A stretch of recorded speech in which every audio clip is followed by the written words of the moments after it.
हाँ फॉर्म में कि भगवान धाम वापस जाने के लिए अपना कर्तव्य करना और शुद्ध भक्त जो है का अपना पवित्र कार्य है ये।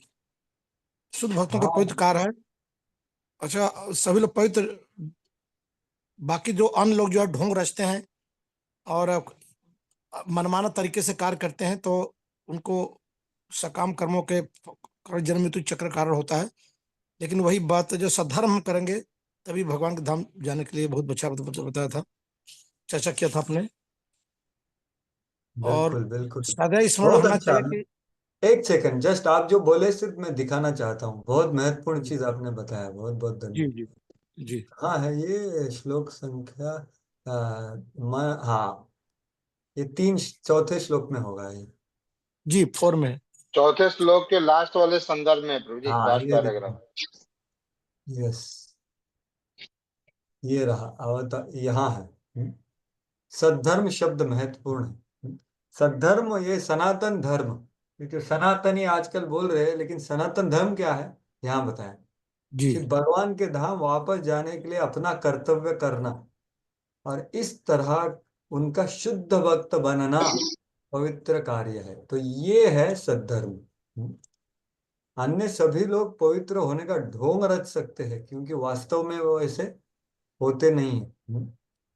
तो ये यहाँ पर बताया है सद्धर्म, कि यहाँ पे भगवान के पास वापस जाने की इच्छा तथा उस दिशा में किए गए कार्यों से ही सन्मार्ग बनता है। तो ये सन्मार्ग मतलब सद्धर्मी है। एक्चुअली यहाँ पे ट्रांसलेशन में थोड़ा अलग लग रहा है, मैं देखता हूँ इंग्लिश में क्या है। ये बहुत जरूरी चीज है आजकल। सनातनी सनातनी बहुत बोला जाता है, तो ये सनातन धर्म का व्याख्या हम बता सकते हैं। ये भाई भागवत में दिया हुआ है, दूसरे स्कंद के 10वें अध्याय के कितवें श्लोक में, चौथे श्लोक में, बराबर। तो देखिए इंग्लिश का दिखा रहा हूं मैं। हरे कृष्णा प्रभु जी, सनातन धर्म में ये नहीं आता कि आत्मा का धर्म को परिभाषित करना ही सनातन धर्म है? आत्मा के धर्म को परिभाषित, परिभाषा ही है सनातन धर्म में। हाँ, लेकिन वो है क्या, वहां तो स्पष्ट नहीं होता ना। आप बोल रहे आत्मा का धर्म, तो कोई बोलेगा अब ब्रह्म में विलीन जाता हूँ, तो वो तो नहीं है ना। देखो यहाँ पर सद्धर्म और duty perform for going back to Godhead and thus becoming his allied unallied devotee is the only pious activity. सिर्फ पुण्य कार्य सिर्फ एक ही है, क्या है, शुद्ध भक्त बनो और भगवत धाम जाओ, और उसके लिए जो कार्य कर रहे हो उसको वही सिर्फ पुण्य है। ऑल अदर्स में प्रिटेंड टू बी पायस, बाकी सब तथाकथित पुण्य कार्य है, वो सब ढोंग है। लेकिन वो प्रभुपाद जी क्या बोल रहे हैं, ऑल अदर्स में pretend to be pious but actually they are not. तो बाकी के लोग बोलेंगे हम लोग बहुत पुण्य करते हैं, लेकिन वो नहीं करते। सच्चा पुण्य क्या है, शुद्ध भक्त बन के भगवान के धाम में जाना। ये परिभाषा किसने दी है, सुखदेव गोस्वामी। सद्धर्म मनवंतराणी सद्धर्म, बराबर। तो ये स्पष्टता होती है प्रभु जी। सनातन धर्म ये सनातन जीव का सनातन भगवान के साथ सनातन संबंध को प्रस्थापित करना, ये है सनातन धर्म। तो बहुत बहुत और प्रभु धन्यवाद। जी मनु ने ये जो आदेश, उनके आदेशानुसार जो शास्त्र बनाया गया था वही सद्धर्म वास्तव में है। हाँ, तो मनु ने ये बनाया क्योंकि वो महाजन है, जो मनु संहिता जी लिखे वो भक्त है, शुद्ध भक्त महाजन। जी तो जी। उन्होंने लिखा, उसका वर्णन प्रभुपाद जी करते हैं। बिल्कुल सही प्रभु। और हरे कृष्णा प्रभु जी, हाँ, यस दयालु प्रश्न। एक बात पूछनी थी। मैंने सुना था मनु के उसमें ना 6 फैकल्टी होते हैं, मनु भगवान, मनु उनके पुत्र देवता, ऐसे करके। वो मेरे को कुछ कंफ्यूजन है, मैं पहले मेरे को याद था, तो थोड़ा इसमें बताइएगा। तो देखो ये व्याख्या मनवंतर क्या व्याख्या है ये यहाँ पर, तो उसका व्याख्या ये 8वें स्कंद में दिया है। आप जो बोल रहे हो मैं जस्ट 1 मिनट में दिखा देता हूँ। तो वो किसका व्याख्या है, मनवंतराणी सद्धर्म, करेक्ट। ये मनवंतर का व्याख्या है, बहुत छोटा। हम्म। मनवंतरों में सद्धर्म, ये 8वें स्कंद में विस्तार रूप से वर्णन किया जाएगा इसका, ठीक है। तो इसका जो आप बोल रहे हैं कि 6 चीजें होती है, तो मनवंतर में ये हाँ जी। सद्धर्म प्रस्थापित करने के लिए भगवान टोटल 6 व्यक्तियों में प्रकट होते हैं या उनके द्वारा सद्धर्म को प्रस्थापित करते हैं ये जगत में, ठीक है। तो वो कौन है? वो क्या है? मनु। सबसे पहला है मनु, दूसरा है मनुपुत्र, तीसरा है इंद्र, चौथा है सप्तर्षि, पांचवा है मनवंतर अवतार, और छठवा क्या है? एक सेकंड, वो श्लोक है, मैं श्लोक दिखाता हूँ आपको। मनु मनुपुत्र मनु मनुपुत्र इंद्र, देवता सप्तऋषि देवता लास्ट सप्तर्षि, में देवता है ये। देवता भी है, तो 6वें है देवता, समझ गए। तो सद्धर्म प्रस्थापित कैसे करते हैं भगवान? पहले मनु के द्वारा, मनु पुत्रों के द्वारा, क्योंकि ये दोनों क्या करते हैं? सबका रूलिंग करते हैं। जैसे प्रियव्रत और उत्तानपादी मनु पुत्र हो गए, स्वयंभू मनु के, जिनका वर्णन आएगा तीसरे स्कंद में। फिर क्या? इंद्रदेव, जो देव के स्वामी है ना, सब देवों के लीडर। उसके बाद क्या है? देवता लोग, और उसके बाद है सेजेस, मतलब ऋषि मुनि, ये सप्तर्षि। और 6वां क्या बताया? वो सबसे महत्वपूर्ण है, वो क्या था? मनवंतर अवतार। हाँ, मतलब भगवान खुद मनवंतर अवतार भी लेते हैं, जैसे वामन देव है अभी के। तो ये 6 चीजों के द्वारा भगवान ये पूरे जगत का व्यवस्थापन करते हैं, universal administration system through this 6 thing. तो इसका वर्णन 8वें स्कंद में विस्तार रूप से होगा। ठीक है, धन्यवाद। सद्धर्म का सार है शरणागति, और 8वें स्कंद में शरणागति का वर्णन है, शुद्ध शरणागति बलि महाराज का इत्यादि, ठीक है। तो और कोई कुछ बोलना चाहता है? पिछले बार हमने क्या चर्चा किया?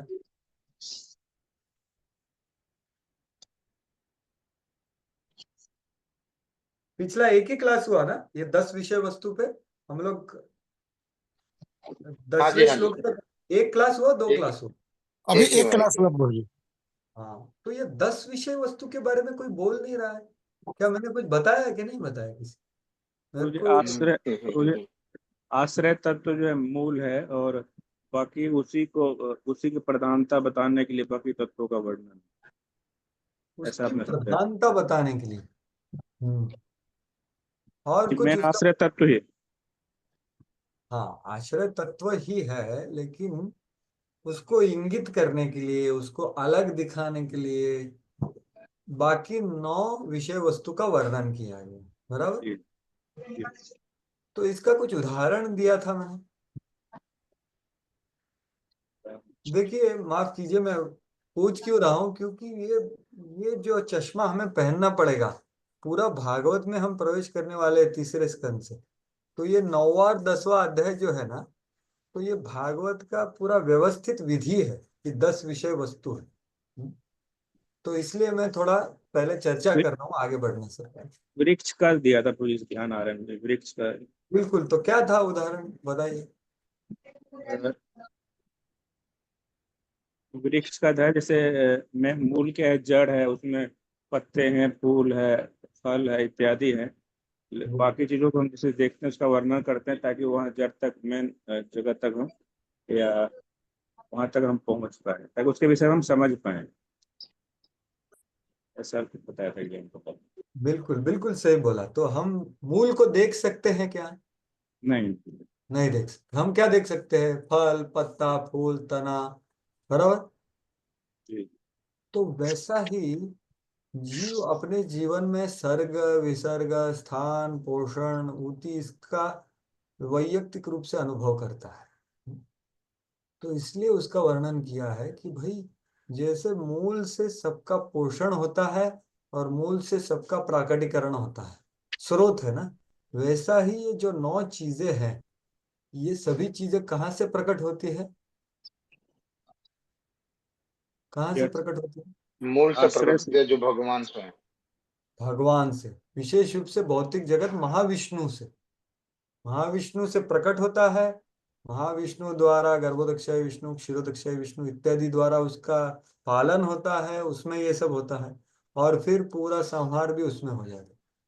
लेकिन उनको देख सकते हैं कि हम महाविष्णु का कोई आपने यूट्यूब वीडियो देखा है किसी ने? नहीं। क्योंकि नहीं देख सकते हम आश्रय को, लेकिन हम बाकी ये सर्ग विसर्ग स्थान इसका अनुभव कर सकते हैं। तो इसका वर्णन कहाँ दिया है बताइए? जैसे सर्ग है, विसर्ग है, स्थान है, पोषण है, ये कहाँ दिया है वर्णन? कोई और भी बता सकता है?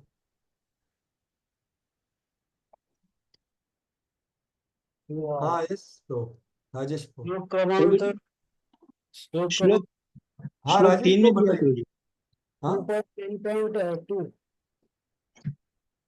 एक्चुअली मेरे को श्रवण नहीं हो। स्थानम पोषणम होता है मनवंतरेशानुकथम निरोधो मुक्तिराशो। हाँ तो फिर कौन सा, कहाँ ये सब विषय वस्तु है, कहाँ दी हुई? हाँ है वर्णन उसमें कहाँ हुआ? हाँ प्रभु जी हरे कृष्णा भागवतम प्रभु में जी। ही है। आपने कहा था कि वो जो भागवतम का जो हर एक कैंटो है, वो जैसे विषय थर्ड है वस्तु वो है, सर्ग है। इसकी चर्चा ही नहीं हुई। हाँ तो आदित्य सुत प्रभु बोल रहे इसका चर्चा नहीं हुआ, लेकिन सेवन मुखी राधा माता जी सही बता रही है कि हमने उसका चर्चा किया ना, विस्तार रूप से नहीं किया। तो बिल्कुल सही माता जी, बोलिए वापस। प्रभु जी भागवतम में ही है, आपने बताया जो हर कैंटो प्रभुपाद जी ने जो दिए हैं, जैसे भागवतम का जो थर्ड कैंटो है वो सर्ग है। ऐसे जितने ये जो कैंटो हैं भागवतम के, वो हर एक एक विषय वस्तु पे जो विषय है उस पे सारा बताया गया है। बिल्कुल सही। तो हरे देखिए, हाँ ये और कोई बोलना चाह रहा हरे है? कृष्णा प्रभु जी। जैसे हाँ ये कैंटो कैंटो 1 एंड 2 भगवान का लोटस फीट बताया है, 3 एंड 4 थाई लेकिन मैं और उसके बारे में नहीं लेवल। पूछ रहा हूँ आपको, मैं विषय 10 विषय वस्तु के बारे हरे में कृष्णा। हरे कृष्णा प्रभु जी। हाँ मैं बताऊं क्या? पहला था अधिकार तत्व था, दूसरा साधना तत्व था, और तीसरे में सर्ग का वर्णन है, चौथे में विसर्ग का वर्णन है, चौथे स्थान में, पांचवें में लोगों का वर्णन है, और छठे स्थान में पोषण। बिल्कुल, तो ऐसा बताया, बिल्कुल सही बोल रहे हैं आप। तो ये सातवें में उति मतलब वासना का है, आठवें में मनवंतर कथा है, नौवें में स्थानु कथा है, 10वां भगवान का मुखमंडल है। ऐसे कर हाँ लेकिन 10वां मुखमंडल पे कैसे आ गया? 10वें में कौन सा वो तत्व है? दसवां 11 दसवां में क्या बताया है? नहीं, 10वां बताया, 10वां में की बात नहीं हुई है, बस 9 तक ही आपने बताया था। 11 और 12 में क्या है? आश्रय तत्व बताया था 10 में। 12 में वो विस्तृत वर्णन है उसके वंशज का। नहीं नहीं, हाँ पुष्पलोचनी माता जी बताइए, सही बोल रही है आप। हाँ 10 में 10वें कैंटो में आश्रय तत्व बताया है, हाँ 11वें में मुक्ति और 12वें में निरोध। बिल्कुल बिल्कुल हाँ सही। हाँ हाँ, ठीक ठीक ठीक। तो 10वें में क्या है? हमारे कृष्ण, प्रिय कृष्ण का वर्णन है ना, वही तो आश्रय है भाई। हाँ हाँ व्रज जी हाँ जी। लीला है। बराबर कि नहीं? तो आश्रय तत्व है वो, लेकिन वो वहां तक हमें पहुंचना है, तो ये 10 तत्वों को सही तरह से ग्रहण करना है, और ये हर एक स्कंद में बताया। तो बिल्कुल सही बोला आपने। तो देखिए, सिद्धांत है कि सभी तत्व, ये 9 विषय वस्तु या 10 विषय वस्तु पूरे भागवत में सब जगह में है। ठीक है, जैसे पहले स्कंद में आप देखो कि कुंती महारानी को कृष्ण का वर्णन करती है, तो वो आश्रय तत्व है उधर, बराबर कि नहीं? और दूसरे स्कंद में आप देखो सर्ग का वर्णन भी है। तो ऐसा नहीं है कि भाई बाकी जगह पे नहीं है। एक्चुअली सभी 10 विषय वस्तु पूरे भागवत में है, लेकिन कुछ विषय वस्तु जैसे सर्ग विसर्ग की एक स्कंद में विस्तार रूप से उसका वर्णन है, बाकी चीजें का ज्यादा जोर नहीं दिया गया। तो ये मैं बता रहा था, ठीक है? तो सर्ग आप देखोगे तो तीसरे स्कंद में विशेष रूप से उसका वर्णन है, लेकिन उसका वर्णन सब जगह पे आपको दूसरे स्कंद में भी हम देखें ना, सर्ग का वर्णन है दूसरे स्कंद में।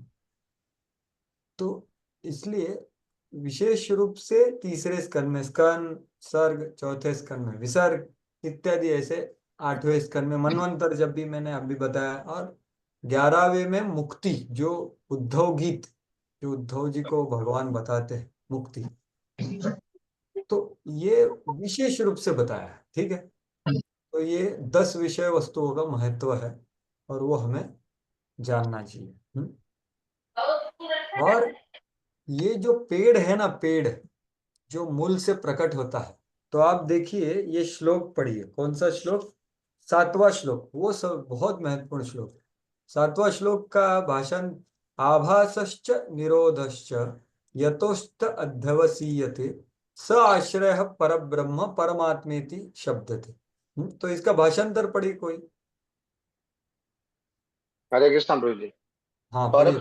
परम परम पुरुष जो सर्वोपरि व्यक्ति या परमात्मा के रूप में विख्यात है, वे प्रकट सृष्टि के सर्वोपरि स्रोत हैं और उसके आगार मतलब आश्रय तथा लय हैं। इस प्रकार वे परम स्रोत परम सत्य हैं।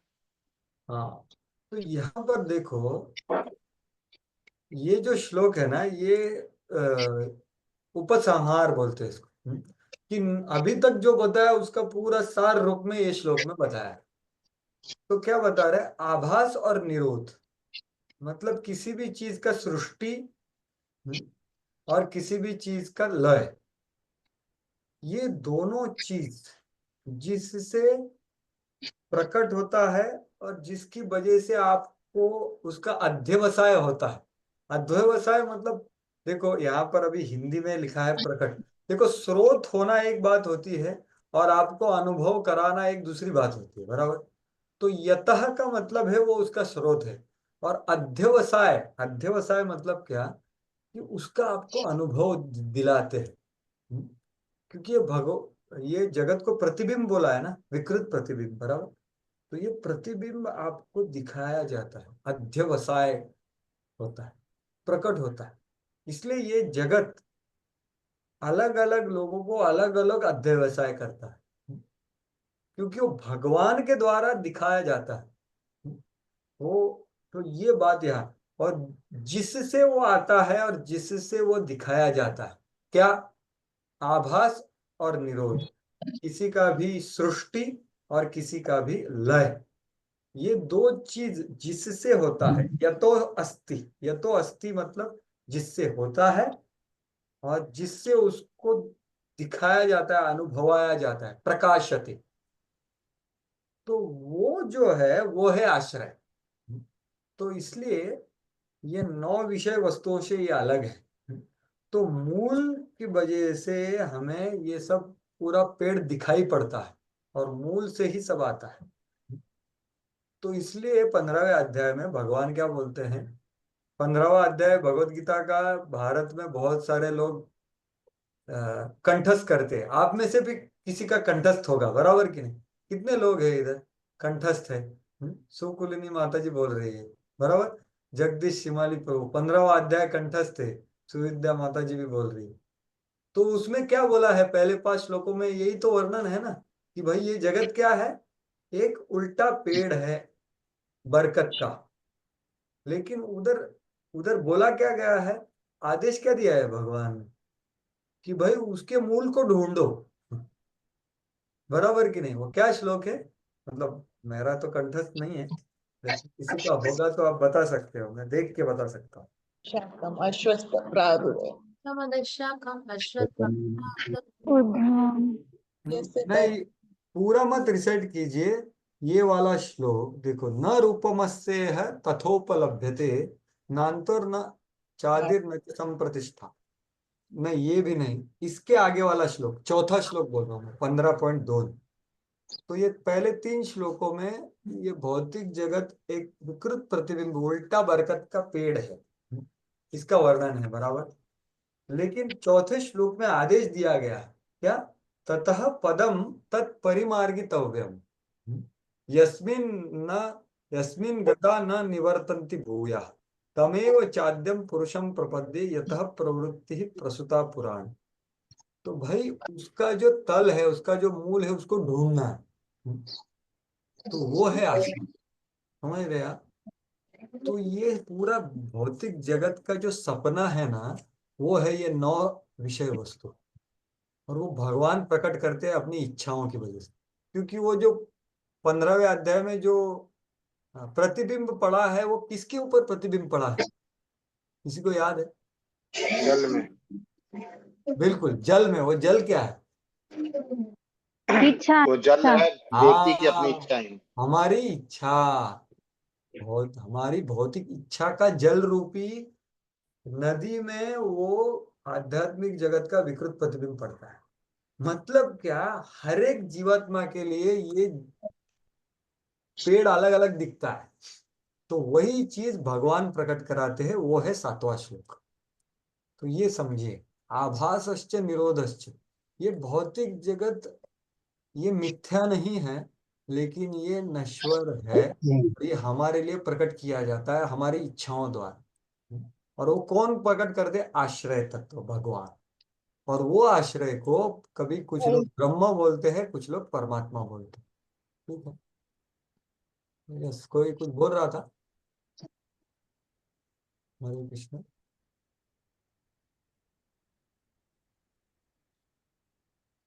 तो ये 7वां श्लोक है। हरे कृष्ण प्रभु जी। हाँ, यस ये प्रभु। आभास का मतलब यही हुआ क्या कि ये जो प्रतीक्षाया है, इसलिए बोला है क्या आभास यहाँ पे? हाँ, बहुत अच्छा प्रश्न है। उसका मैंने वर्णन तभी किया, लेकिन आपको बहुत फास्ट किया। तो आभासश्च, तो आभास मतलब क्या? सर्ग, विसर्ग, स्थान, पोषण, ये सब एकत्र कर लो। आभास। और ये सभी भौतिक चीजें है ना, ये 24 एलिमेंट जो बनते हैं, उससे हमारा देह बन रहा है, बराबर। वो है विसर्ग हो गया, हमारा जगह बन गया। उसके बाद हमारा पोषण होता है। उसके बाद अलग अलग इच्छाएं प्रकट होती है। तो ये उति, मनवंतर, ये सभी जो है, ये सभी को आभासश्च। इसमें 7 विषय वस्तु आ गए प्रभु। 7, या 7 आ गए, बिल्कुल सही। और निरोधश्च में 2 आ गए। कौन से 2? आभासश्च में सर्ग, विसर्ग, स्थान, पोषण, ऊति, मनवंतर, ईशानुकथा, ये 7 आ गए। हम्म। और फिर बचे हुए 2 कहाँ आ गए? निरोध और मुक्ति। निरोधश्च। तो निरोध तो इधर लिखा है, और च मतलब मुक्ति। तो ये मैं नहीं बोल रहा हूँ, श्री विश्वनाथ चक्र ठाकुर अपने तात्पर्य में उसका वर्णन करते हैं कि ये च का अर्थ क्या है। तो आभासश्च हम्म। मतलब ये सब जीवात्मा के इच्छा के अनुसार जो हमें ये सब अनुभव किया जाता है, उसको पूरा आभास बोल दिया। सोचो, आभास समझ रहे हैं आप? आभास मतलब वास्तविकता नहीं है उसमें कुछ। इसलिए तो मैंने 15वां अध्याय को बताया ना, यस। कि ये अपने इच्छा के अनुसार आपको दिखाया जाता है। हम्म। तो इसलिए उसको पूरा आभास वर्ड कर दिया। सुखदेव गोस्वामी बोल रहे हैं आभास है, और उसका जो आभास है उसका निरोध हो जाता है। हम्म। और ये सब प्रकट जिससे होता है, जिससे वो दिखाया जाता है, और जिससे उसका अध्यवसाय होता है, वो है आश्रय। और वो आश्रय ये सब क्यों कर रहे मगजमारी, बताइए मेरे को। ये जो आश्रय है वो अपने धाम में बांसुरी बजा के वृंदावन में आनंद ले रही है, इतना बड़ा मगजमारी ये सृष्टि क्यों बनाया? जीव क्यों की बनाया? इच्छा है। और इच्छा। हाँ, हमारी आपकी मेरी सबकी इच्छा पूर्ति के लिए बनाया है, क्योंकि वो हमसे प्रेम करते हैं ना, यही तो प्रॉब्लम है उनका। तो हमारे प्रेम को फोर्स नहीं करते किसको। ठीक है भाई, तुझे मेरे को नहीं सेवा, मैं आपके लिए बहुत अच्छा व्यवस्था करता हूँ, प्रयास करो इधर, बहुत अच्छा वैरायटी दूंगा सब तो ये है पूरा आभास प्रभु। तो इसलिए इच्छा के हिसाब से आपको प्रतीत होता है। देखो, हाँ, अध्यवसाय मतलब प्रतीत होना। ठीक है, प्रतीत होना। तो जब शुद्ध भक्त देखता है, उसको प्रतीत नहीं होता जो हमें प्रतीत होता है, क्योंकि आश्रय तत्व के अलग कार्य कर रहा है। तो ये बात स्पष्ट हो गया प्रभु? ठीक है। हरे कृष्ण। और किसी का कुछ है इसके बारे में? जो हमने चर्चा की, बहुत महत्वपूर्ण चर्चा है। तो आप भागवत में प्रवेश कर रहे हो, आप तीसरे स्कंद से लेकर के इसका वर्णन होगा। तो ये था 7वां श्लोक। ठीक है। तो 7वें के बाद 2 श्लोकों का वर्णन उसका भी हो गया ना, हमारा आदिभूत आदिदैव वो हो गया। हो गया था। वो क्या था, वो किसने बताया नहीं था, क्या है वो? तो यहां तक देखिए, पहले 7 श्लोकों में समष्टि, समष्टि समझते, व्यष्टि और समष्टि आप समझे, मैंने बताया था पहले कि लोकल, लोकल मतलब व्यष्टि और समष्टि मतलब ग्लोबल। या मराठी में कुछ लोग, आप मराठी हो, पिंडे तसा ब्रह्मांडे, सुना है आपने किसी ने? पिंड और ब्रह्मांड, तो व्यष्टि समष्टि लोकल ग्लोबल। तो जो समष्टि द्वारा बताया गया कि ये पूरा जगत का निर्माण कैसे होता है, पहले सर्ग होता है, फिर विसर्ग, फिर स्थान इत्यादि, ये भौतिक जगत, उसके समष्टि तत्वों के हिसाब से आश्रय तत्व का वर्णन किया है पहले 7 श्लोकों में। ठीक है, तो अगले 2 श्लोकों में क्या वर्णन है बताइए, मैंने कुछ बताया होगा, कुछ भी आपको स्मरण में है तो बताइए। व्यष्टि रूप से बताया था आपने कि सूक्ष्म रूप में वर्णन किया गया। बिल्कुल सही, बिल्कुल सही, लेकिन क्या है उसका थोड़ा वर्णन करेंगे।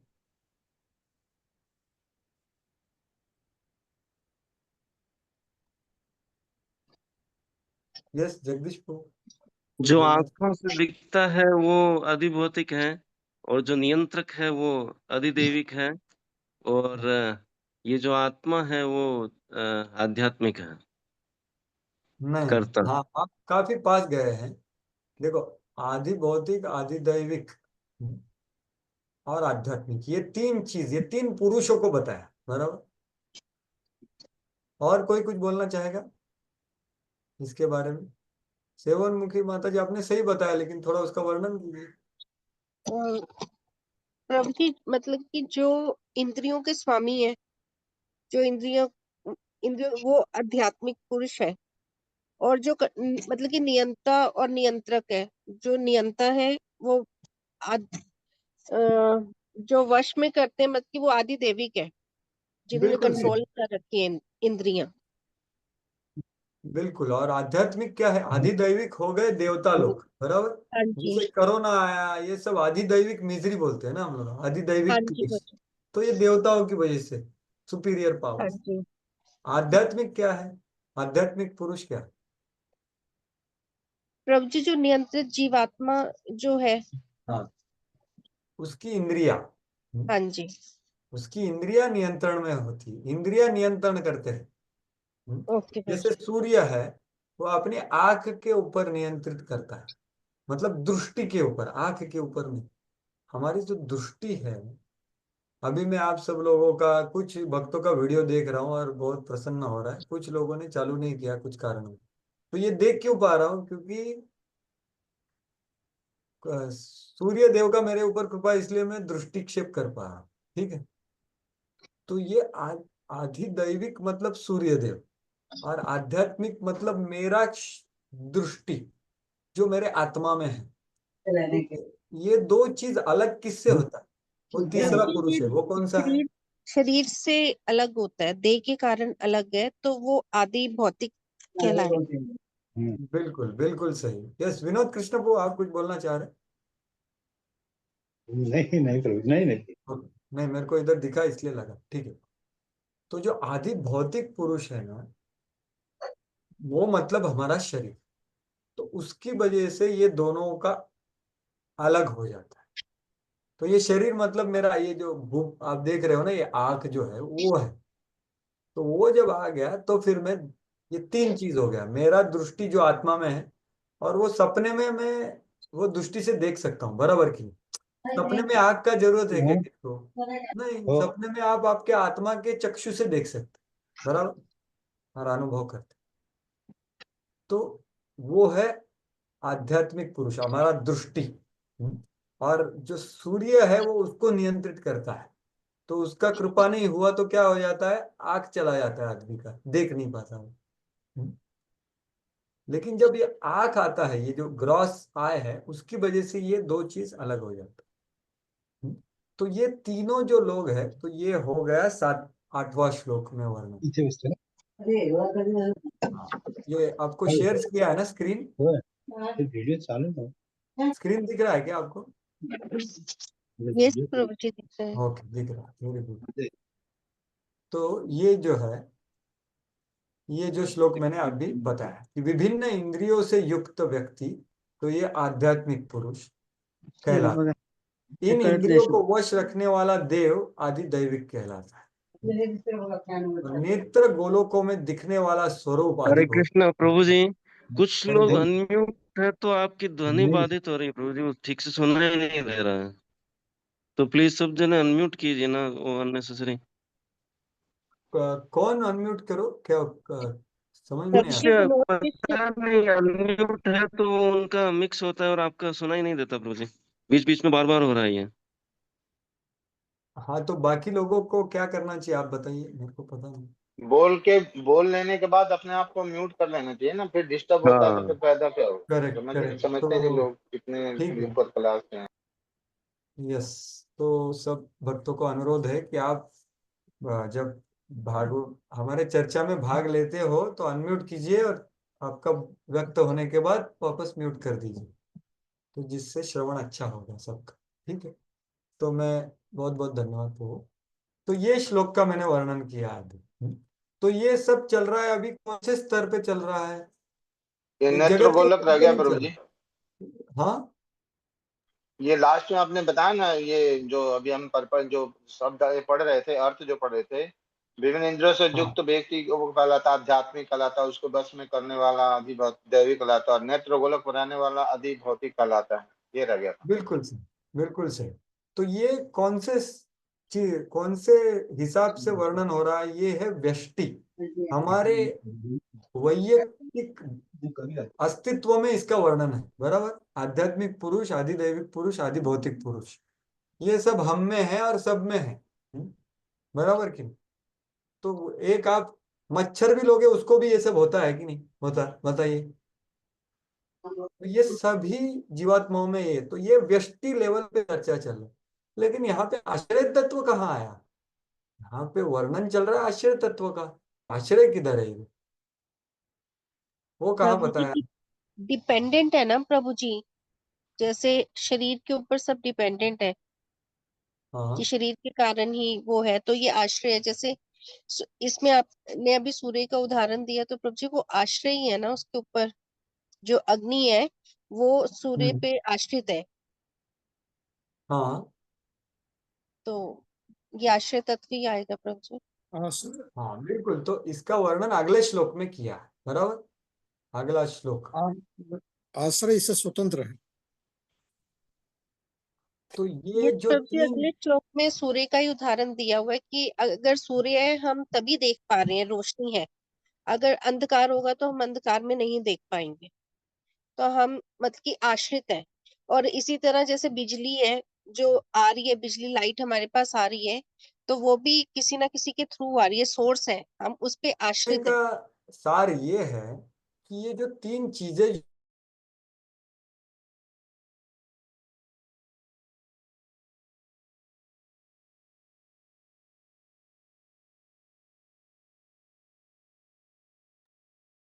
प्रभु जी आपकी आवाज नहीं आ रही है,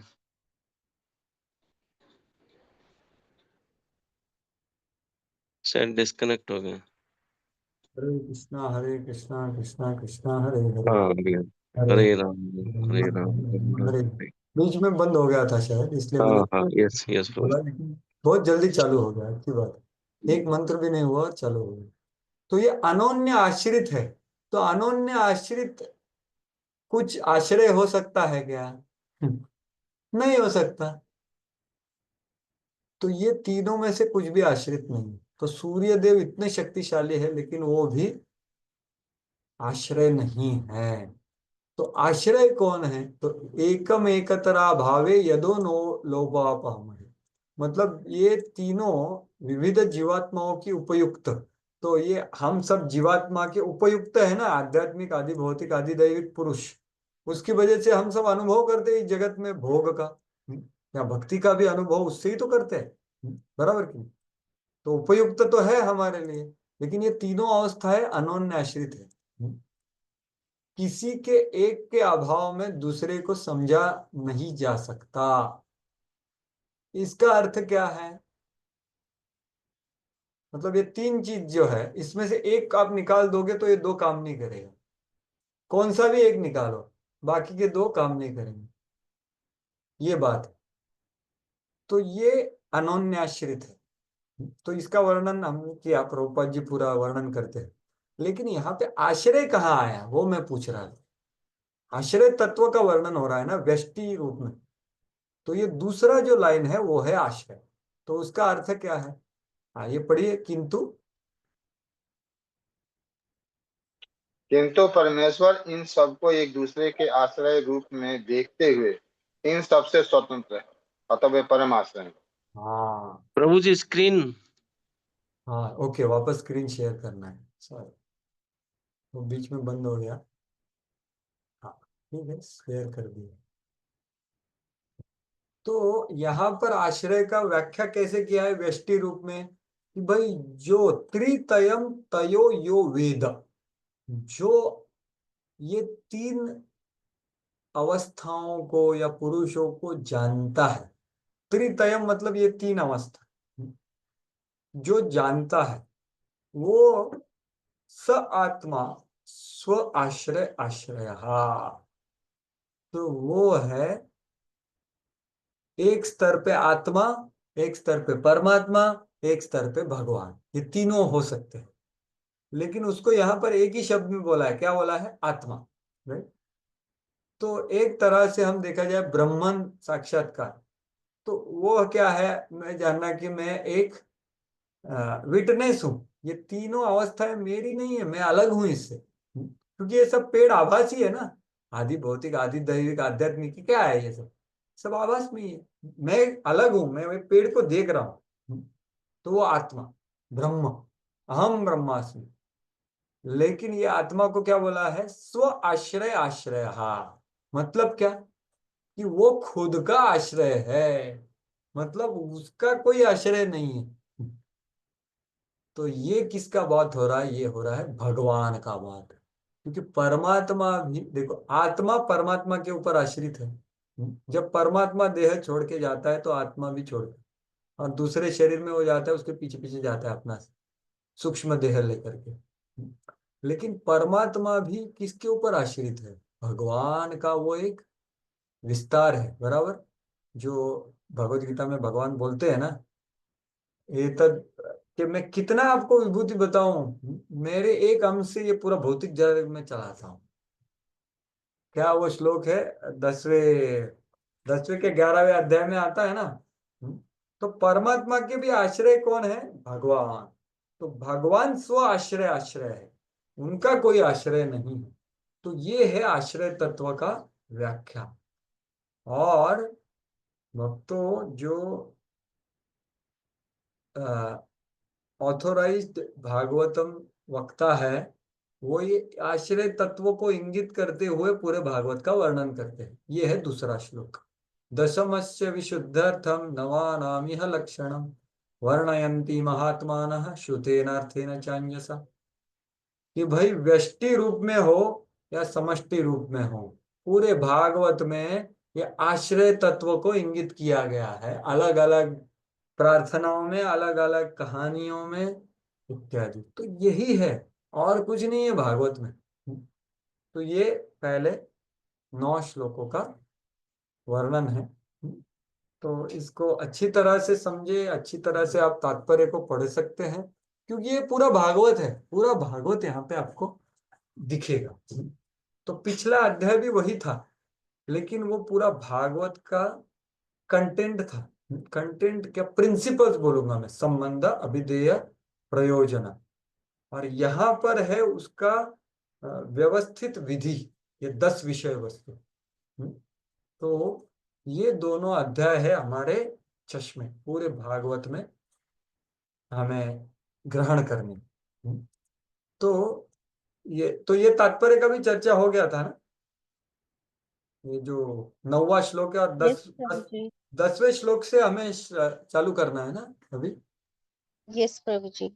ओके, तो 10वें श्लोक से शुरुआत करते हैं। तो अभी देखिए, महत्वपूर्ण जो अ, व्याख्या था 10 विषय वस्तु, ये हो गया है अभी। 10वें श्लोक से लेकर के अंतिम श्लोक तक एक ही विषय है, एक तरह से कहा जाए तो। वो क्या है? वो सर्ग का वापस वर्णन है।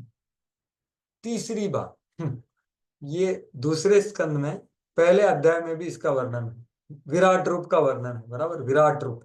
यहाँ पर भी विराट रूप का वर्णन है, ठीक है। तो उसका संक्षेप रूप में अभी शुरुआत करेंगे। तो 10वें श्लोक, पुरुषो अंडम विनिर्भिद्य यदासौ स विनिर्गतः आत्मनो आत्मनोऽयनम् अन्विच्छन् उपस्राक्षि शुचि शुचि ही। हाँ, कोई भाषांतर पढ़िए। विभिन्न विभिन्न ब्रह्मांडों को ब्रह्मांड पृथक करके विराट स्वरूप भगवान महाविष्णु जो प्रथम पुरुष अवतार के प्रकट होने के स्थान करोड़ों से बाहर आए थे, सृजित दिव्य जल गर्भोदक में शयन करने की इच्छा से उन विभिन्न ब्रह्मांडों में प्रविष्ट हुए। हाँ, तो देखिए अभी एक्चुअली जो इसका वर्णन किया था ना, आदि भौतिक, आदि दैविक, आध्यात्मिक पुरुष, तो उसको थोड़ा विस्तार से अभी वर्णन हो। लेकिन इसका तात्पर्य क्या है, वह भाव क्या है, क्यों यहाँ पर वर्णन कर रहे हैं सुखदेव गोस्वामी। 10 विषय वस्तु आश्रय तत्व व्यष्टि समष्टि सब हो गए 9वें श्लोक तक। अभी वो जो परमात्मा का वर्णन हुआ, जो आश्रय तत्व जो भगवान है, अभी उनका एक विस्तार होता है ना। परमात्मा जो ये भौतिक जगत का ईश्वर है, उसको परमात्मा, वो 3 होते हैं। तो उनका उनका महिमा का वर्णन करने के लिए ये अभी का जो संदर्भ है 10वें श्लोक से लेकर के अंतिम श्लोक तक, यहाँ पर विराट पुरुष का वर्णन है, जो ये परमात्मा का एक स्थूल रूप है। तो ये सब क्यों हो रहा है, क्योंकि इनका स्तुति करना है। किसका स्तुति करना है? भगवान का। भगवान जो पूरे आश्रय तत्व है, बराबर। देखो पूरा भागवत बोला क्यों है, आश्रय तत्व का गुणगान करने। तो मैं आपको ओरिजिनल दिखा रहा हूँ, एक मिनट।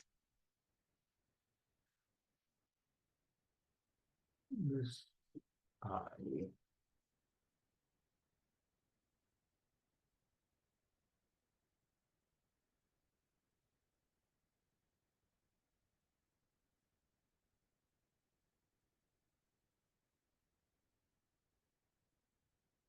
तो माफ कीजिए, ये इंग्लिश में है, लेकिन सार रूप इंग्लिश में संस्कृत है। तो अब भी क्या बोल रहे हैं? अथ, आप संस्कृत सुनेंगे तो हिंदी जैसा ही है, समझ जाएंगे। अथ स्वयं भगवल लक्षण परम रूपम तदेव आश्रयम स्तोतुम।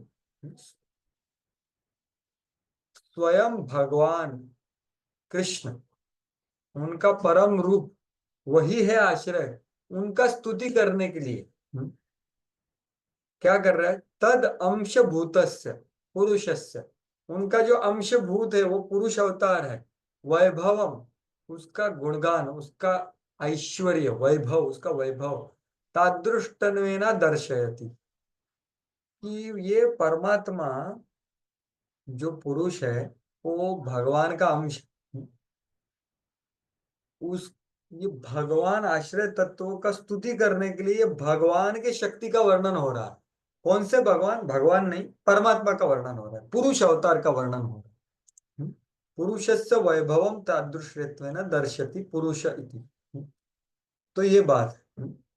तो ये क्या है? ये भगवान का लीला है। कौन सा लीला है? ये सृष्टि लीला। तो इसका वर्णन किया जाएगा। सृष्टि लीला में ये भगवान का लीला नहीं होता। सृष्टि लीला भगवान, देखो मैं जब बोल रहा हूँ भगवान का नहीं होता, उसका अर्थ समझिए। भगवान खुद सृष्टि में कुछ हस्तक्षेप नहीं करते। भगवान ये शब्द का अर्थ है आध्यात्मिक जगत के व्यक्ति जो अपने भक्तों के साथ प्रेम के आदान प्रदान में मस्त है। सभी लोग मस्त है, ये है भगवान। लेकिन भौतिक जगत के जो भगवान है उसको परमात्मा बोला जाता है। समझ रहे? जो सृष्टि का निर्माण, पालन और संहार करते हैं को पुरुष अवतार बोला जाता है। तो वो ये समझिए, भगवान जब हम बोलते हैं वदन्ति तत्त्वविदस् तत्त्वम् यज्ञानम् अद्वयम् ब्रह्मेति परमात्मेति भगवान इति शब्द थे। तो भगवान मतलब आध्यात्मिक जगत के भगवान, the Lord of the spiritual world who is enjoying past times with devotees, वो है भगवान। Lord of the material world, वो सृष्टि का निर्माण पालन संहार करते हैं, वो है परमात्मा। तो उसका वैभव का वर्णन अभी हो रहा है, ठीक है। इसलिए विराट पुरुष का वगैरह वर्णन आएगा। तो ये यहाँ पर बात हुई है। शिला जीव गोस्वामी ऐसा बोल रहे। तो विश्वनाथ चक्र ठाकुर बहुत अच्छा वर्णन करते हैं और प्रभुपाद जी का पूरा तात्पर्य बहुत महत्वपूर्ण तात्पर्य है। ये विश्वनाथ चक्रवर्ती ठाकुर के तात्पर्य के ऊपर आधारित है। तो वो क्या बोल रहे हैं देखिए, एवं दशभिर महापुराणस्य लक्षणैर जीव जीवेश्वर विभागम निरूपया जीवानाम ईश्वर भक्तैव निस्तारम अभिव्यंज्य, ये पूरा श्लोक इति यत् प्रतिज्ञाम अर्थम वक्तुम कथम प्रस्तुति इति पुरुषो अंडम इति। तो इसका अर्थ क्या है, श्री विश्वनाथ चक्रवर्ती ठाकुर बता रहे हैं। वो क्या बोल रहे हैं कि भाई अभी इनका भाव क्या है कि भगवत तत्व को पूरा वर्णन करना। जस्ट मिनट दिखा देता, सिंपल रहेगा।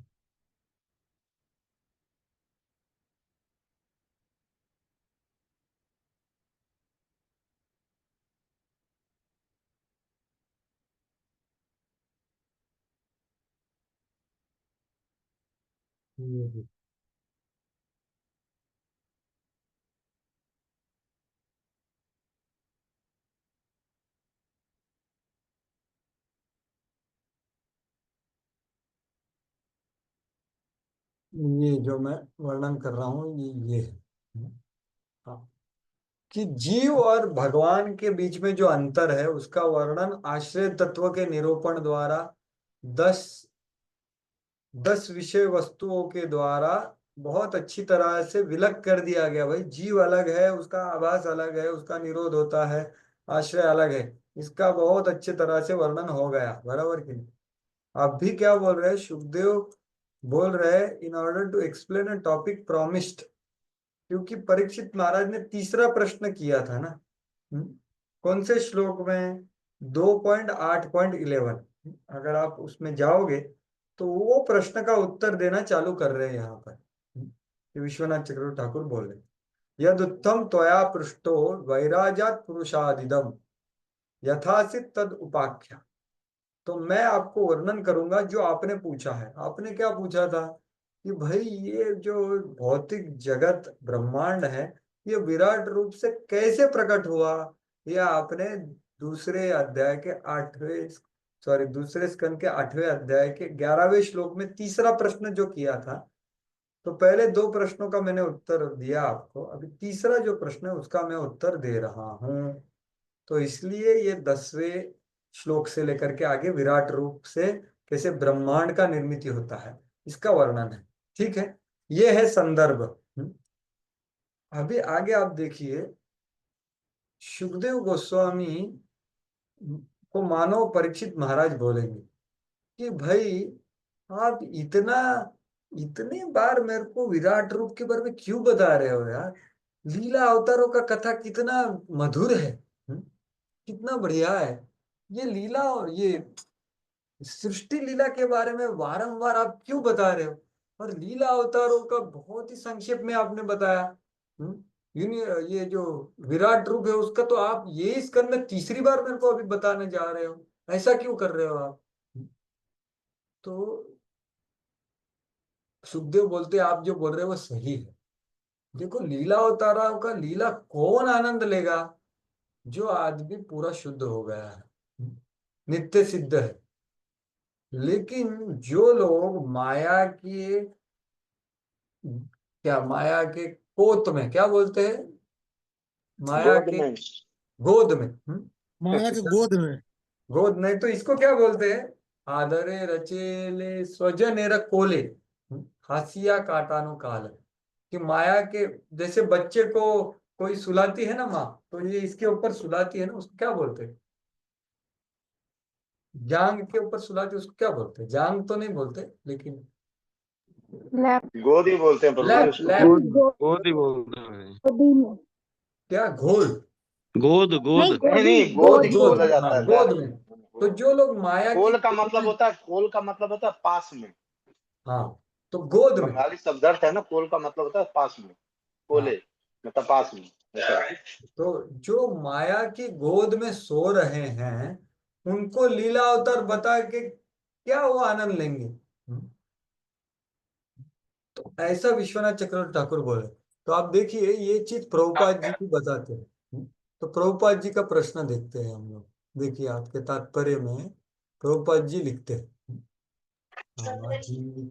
हरे कृष्णा प्रभु जी, लेकिन कथावाचक तो सबसे अधिक सृष्टि प्रक्रम नहीं बताते, सबसे ज्यादा लीला प्रक्रम ही बताते हैं। कहाँ कहाँ? नहीं नहीं, अक्सर जो जो सेवन डे जो करते हैं ना, अक्सर जो कथा बताते हैं वो सृष्टि प्रक्रम तो बताते नहीं, छूते ही नहीं, वो तो सीधे सिर्फ लीला भगवान की बताते हैं। हाँ तो देखिए हम लोग यहाँ पर चर्चा उनका नहीं कर रहे, हम लोग चर्चा किसका कर रहे हैं? सुखदेव गोस्वामी और उनके अनुयायी, जैसे प्रभुपाद जी है, उनके शिष्य है, हम उनकी चर्चा करते हैं। तो हाँ जी ये हाँ जो लोग आप बोल रहे हैं उनको हम दूर से दंडवत करते हैं। जी। ठीक है ठीक प्रभु है, जी, ठीक। हम लोग सुखदेव गोस्वामी के, प्रभुपाद जी के अनुयायी बनने का प्रयास करते हैं। तो वो क्या बोल रहे हैं देखिए। तो हिंदी में आप देखिए प्रभुपाद जी भी ये इसका कर, ये देखो यहां से पढ़िए। कोई पढ़ेगा ये? कुछ लोग। मैं कुछ पढ़ता लोग हूँ गुरु जी। यह तर्क कर पढ़िए। सकते हैं, तो फिर क्यों न मथुरा तथा वृंदावन में की गई भगवान की लीलाओं का रसास्वादन किया जाए, जो संसार की सभी वस्तुओं से अधिक मधुर हैं। श्री विश्वनाथ चक्रवर्ती ठाकुर उत्तर देते हैं कि भगवान की वृंदावन की लीलाएं सिद्ध भक्तों के आस्वादनार्थ है। नव दीक्षित भक्त भगवान की ऐसी परम दिव्य लीलाओं को का गलत अर्थ लगा सकते हैं। अतः इस संसार में सृष्टि, पालन तथा संहार विषयक भगवान की लीलाएं प्राकृत अर्थात संसारी भक्तों के द्वारा आस्वाद्य है। जिस प्रकार योग प्रणाली उन पुरुषों के निमित्त होती है जो देह के प्रति अत्यधिक आसक्त होते हैं, उसी प्रकार भगवान की सृष्टि तथा संहार विषयक लीलाएं अत्यधिक आसक्त संसारी पुरुषों के लिए होती है। प्रभु जी आगे पढ़ना है क्या? हाँ तो ये समझा मैं क्यों बता रहा हूँ? ये विश्वनाथ चक्रवर्ती ठाकुर लिखे, प्रभुपाद जी उसको और ये हाँ जी करके प्रभु जी। बताते कि भाई देखिए ये सृष्टि लीला किसके लिए बताया जा रहा है? कि जो माया में है। तो हम सब लोग अभी भगवान की कृपा से भक्ति में आ गए, लेकिन कभी कभी माया में भी रहते हैं ना हम लोग। या मैं खुद का बारे में उल्टा बोल सकता हूँ कि भाई कभी कभी हम लोग भगवान के पास रहते हैं, ज्यादा समय माया में रहते हैं। तो हाँ जी प्रभु जी, सही कह रहे हैं। हर एक भक्त का आपने आप खुद देख सकते हो कितना माया में, लेकिन पूरा तो भगवान में तो अभी तक गए नहीं। तो कभी माया कभी ये। तो ये माया की लीला क्यों बता रहे? तो परीक्षित वही पूछ रहे, अरे यार इतनी बार आप ये सृष्टि लीला क्यों बता रहे हो? लीला थोड़ा लीला अवतार का कथा हो जाए यार, वो तो बहुत बढ़िया है। ये इसमें क्या है, ये क्यों बता रहे? तो वो बोलते हैं कि ये देखो ये भागवत पुराण इतना कृपालु है ना, ये जो माया में सो रहे हुए लोग हैं उनको उठाने के लिए भी वो कार्य करता है, ये सृष्टि लीला बताकर। तो हम जब भगवान का आज भौतिक शक्ति जो है उसके साथ का लीला श्रवण करेंगे ना, तो माया से मुक्त हो जाएंगे। और यही चीज ब्रह्मा जी ने शिला नारद मुनि को बताया था। नारद मुनि। इसको याद है वो श्लोक? कहाँ बताया था ये? 2:9 में ऐसे कुछ था प्रभु जी। 2:7-53। अरे वाह वाह। मायां वर्णितो अमुष्य ईश्वरस्य अनुमोदतः शृण्वतः श्रद्धया नित्यम माया आत्मा न मुह्यते। पढ़िए भाषांतर कोई पढ़िए। विभिन्न शक्तियों से संबंधित भगवान के कार्यकलापों का वर्णन उनकी प्रशंसा तथा उनका श्रवण परमेश्वर की शिक्षाओं के अनुसार होना चाहिए। यदि नियमित रूप से श्रद्धा तथा सम्मान पूर्वक ऐसा किया जाता है तो मनुष्य भगवान की माया से निश्चित रूप से उबर जाता है। हाँ, तो ये भगवान की जो माया के साथ लीला है ना, तो वो हम सब लोगों ने सुननी चाहिए। कैसे सुननी चाहिए? शृण्वतः श्रद्धया नित्यम,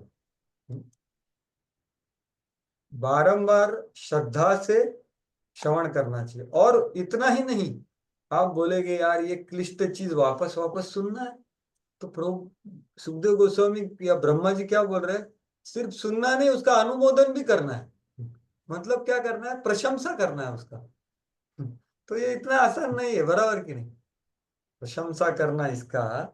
लेकिन ये बताया गया है, तो अगर माया से हमें मुक्त होना है तो भगवान माया को कैसे लीला करते हैं, तो भगवान का सोने का लीला है, वो हमने देखना चाहिए। तो भगवान का सोने का लीला हम जब देखेंगे और उसका श्रवण करेंगे तो हम माया की गोद से उड़ जाएंगे। मायात्मा न मुह्यति, ऐसा बताए। तो ये इसका शिल सुखदेव गोस्वामी परीक्षित को बता रहे। देखो आयुर्वेद में आप देखोगे कि फायर मतलब कुछ अग्नि का रोग होता है किसी को, गर्मी का, तो अग्नि से ही उसका इलाज किया जाता है। तो ये एक आयुर्वेदिक नियम है। वैसे ही जो आदमी माया में है वो माया से दूर कैसे होगा? माया, भगवान की माया के साथ लीला को सुन करके। ऐसा वो एक दृष्टांत देते हैं। और वो बोलते हैं जैसे कि कोई भूत है, वो भूत भूत के मंत्र से ही निकाला जा सकता है। वैसा वो जीव माया में जो पूरा का पूरा आकृष्ट है, तो वो भगवान का माया के साथ लीला सुनेगा तो वो माया से मुक्त हो जाएगा। इसलिए इसका वर्णन किया है। ये तो ये तात्पर्य हर एक लाइन पढ़ने योग्य है एक्चुअली। तो इसके आगे का भी पढ़ सकते हैं। एटलीस्ट ये तात्पर्य को आज हम पूरा देखेंगे और विराम देंगे। ऑलरेडी 4:10 हो गया। तो आगे का पढ़िए माता जी। यस प्रभु जी। अतः ऐसे संसारी पुरुषों को विधि निर्माता भगवान के विषय में ज्ञान कराने के लिए शरीर तथा ब्रह्मांड के कार्यों को सम्मिलित कर लिया जाता है। विज्ञानी लोग भौतिक विधि के अनेक परिभाषित शब्दों द्वारा भौतिक कार्यों की व्याख्या करते हैं, किंतु ये अंधे विज्ञानी विधि निर्माता भगवान को भूल जाते हैं। श्रीमद् भागवत विधि निर्माता का संकेत करता है। मनुष्य को चाहिए कि वह मोटर या डायनामो की यांत्रिक रचना से विस्मित ना हो, वरन उस इंजीनियर को सराहे जिसने ऐसी अद्भुत काम करने वाली मशीन बनाई। एक भक्त तथा अभक्त का यही अंतर है। भक्तगण सदैव भौतिक नियमों के निर्देशक भगवान की प्रशंसा करते हैं। भगवत गीता में 9.10 हाँ भौतिक एक मिनट, प्रकृति। हाँ एक मिनट रुकिए। धन्यवाद माता जी। तो यहाँ पर देखिए क्या बताया जा रहा है। ये तथाकथित वैज्ञानिक लोग हैं, वो बहुत सारा रिसर्च वगैरह करते हैं, लेकिन वो क्या करते हैं, वो जिसने बनाया उसको, उससे वो अंधा हो जाता। लेकिन भागवत ऐसा नहीं करता। भागवत बताता है, अरे इतना अच्छा संसार बनाया किसने, उसका उसका गुणगान होना चाहिए। तो ये लोग तो, कुछ लोग तो नास्तिक होते हैं, कुछ लोग बोलते हैं सब नेचर से आता है, तो ये मूर्खता है। इसलिए सृष्टि का सौंदर्य, सृष्टि में जो हो रहा है नियंत्रण, ये करने के पीछे वाला बंदा कौन है, उसका गुणगान करना चाहिए, ना कि सिर्फ सृष्टि का गुणगान। दिल्ली में एक मंदिर है, टेम्पल ऑफ नेचर। अरे लेकिन नेचर किसका नेचर है भाई? वो भगवान का नेचर है। अपना इस्कॉन का मंदिर में भगवान का वर्णन है, बराबर। तो ये फर्क है भक्त और अभक्त में। मतलब क्या? भक्त भी ये जगत में प्रभावित, सुंदर अच्छी चीजें देखता है, लेकिन क्या सोचता है वो, अरे ये भगवान ने बनाया, और भगवान का गुणगान करता है। लेकिन अभक्त क्या करता है, ये भौतिक जगत में बहुत सारा रिसर्च करके उसका उपभोग करना चाहता है। तो ये फर्क है भक्तों में और अभक्तों में। उनके दृष्टिकोण में फर्क है, उनके प्रशंसा में फर्क है। देखिए, तो ये जो तथाकथित क्या वैज्ञानिक लोग हैं ना, वो नेचर को बहुत प्रशंसा करते हैं, पंछी इतने सुंदर है कितना, लेकिन बनाया किसने भाई उसके बारे में पूछो, उसको प्रशंसा करो, तो वो नहीं करते। तो ये बात यहाँ पर बताई है। और फिर आगे प्रभुपाद जी भगवत गीता से जो बोल रहे हैं उसका प्रमाण दे रहे हैं कि भगवान खुद बोलते हैं, भाई मया दक्षिण प्रकृति सूयते से चराचर, मेरे अध्यक्षता में ये सब भौतिक जगत चल रहा है। तो ये अध्यक्षता का अंतर क्या है कि भगवान खुद इन्वॉल्व नहीं होते, वो उनके एक्सपांशन को कराने को दे देते हैं, वो खुद आनंद में रहते, इसलिए अध्यक्ष बोला है। बराबर, तो सब कुछ उनसे होता है। तो ये प्रभुपाद जी, हाँ इसका भाषांतर आप पढ़ेंगे तो उधर बहुत अच्छे दो शब्द इस्तेमाल किए कि ये भौतिक जो प्रकृति है वो नाइदर इंडिपेंडेंट नॉर ब्लाइंड, मतलब ये ऐसा ही बाय चांस से नहीं चल रहा है, कोई तो नियंत्रण कर रहा है यार उसका, तो उसका प्रशंसा होना चाहिए। लेकिन मूर्ख लोग, हाँ वो अगला पैराग्राफ आप पढ़ सकते हैं, वो शुरुआत होता है man with poor fund of knowledge, वो पढ़िए। किंतु जो अल्पज्ञानी है वे मनुष्य शरीर की रचना तथा इस ब्रह्मांड के भीतर भौतिक नियमों का अध्ययन करके अचंभित होते हैं और मूर्खतावश ईश्वर के अस्तित्व को यह मानकर नकारते हैं कि भौतिक नियम स्वतंत्र है और उन पर कोई नियंत्रण नहीं है। ऐसी मूर्खता का उत्तर भगवत गीता में 9.11 निम्न शब्दों में प्राप्त है। प्रभु जी श्लोक का पढ़ो। हाँ बस माता जी धन्यवाद। तो मैंने व्यष्टि समष्टि जो बताया ना प्रभु जी से, तो यहाँ पर प्रभुपाद जी वही बता रहे, समझ रहे आप, हमने जो चर्चा किया वो सब तात्पर्य में है। तो प्रभुपाद जी क्या बता रहे हैं कि मूर्ख लोग क्या करते हैं कि ये भौतिक जगत का बहुत ज्यादा संशोधन करते हैं, बहुत सारे नियम बना, वो जान लेते हैं ग्रेविटी ऑफ लॉ कैसा काम करता है, लेकिन उनको पीछे कौन है वो पता नहीं। तो कंस्ट्रक्शन ऑफ इंडिविजुअल बॉडी, मतलब वैयक्तिक शरीर मतलब व्यष्टि, और ये पूरा जगत मतलब समष्टि, ये दोनों भगवान चला है, लेकिन ये लोग भगवान आश्रय तत्व को नहीं मानते।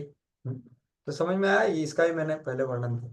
तो नहीं मानते उनको, भगवान क्या बोलते हैं, ये सब लोग अवजानंती कैटेगरी में हैं। अवजानंती मामूढ़ा। तो ये देखिए सब 9वां अध्याय है, परम गुह्य ज्ञान बता रहे भगवान। पिछला श्लोक भी परम 9वें अध्याय का था, ये श्लोक भी 9वें अध्याय का है। तो ये यहाँ पर बताया गया है। तो आगे अभी एकदम आगे पढ़िए कि इनफाइनाइट यानी इन्फिनिटेसिमल, ये जो पार्ट है ना ये हिंदी में पढ़िए। Generally, they consider them हाँ नहीं as नहीं ये नहीं, हिंदी में मतलब वो आप भगवान देखो, ये भगवान हमें दृष्टिगोचर कब होते हैं, जब वो ये जगत में अवतार लेते हैं, ऐसा वर्णन होगा, वहां से पढ़िए। प्रभु जी वो हाँ है, सामान्यतः वे भगवान के अणु व अनंत रूपों को मानते हैं, ये यहाँ पे है। हाँ पढ़िए ना वो। हाँ मतलब हिंदी में इधर से है ना, हाँ हिंदी में पढ़िए। सामान्यतः। मैं पढ़ूं? हाँ सामान्यतः, तो देखिए यहाँ पर क्या वर्णन है, जस्ट और 2 मिनट में ये तात्पर्य खत्म हो जाएगा। आपने सुना है अणोरणीयान महतो महीयान, तो ये भगवान है, सबसे सूक्ष्म से सूक्ष्म वो है व्यष्टि में, और सबसे बड़े से बड़े है वो है समष्टि, ये सब वो चलाते। तो हाँ पढ़िए माता जी। हाँ पढ़िए।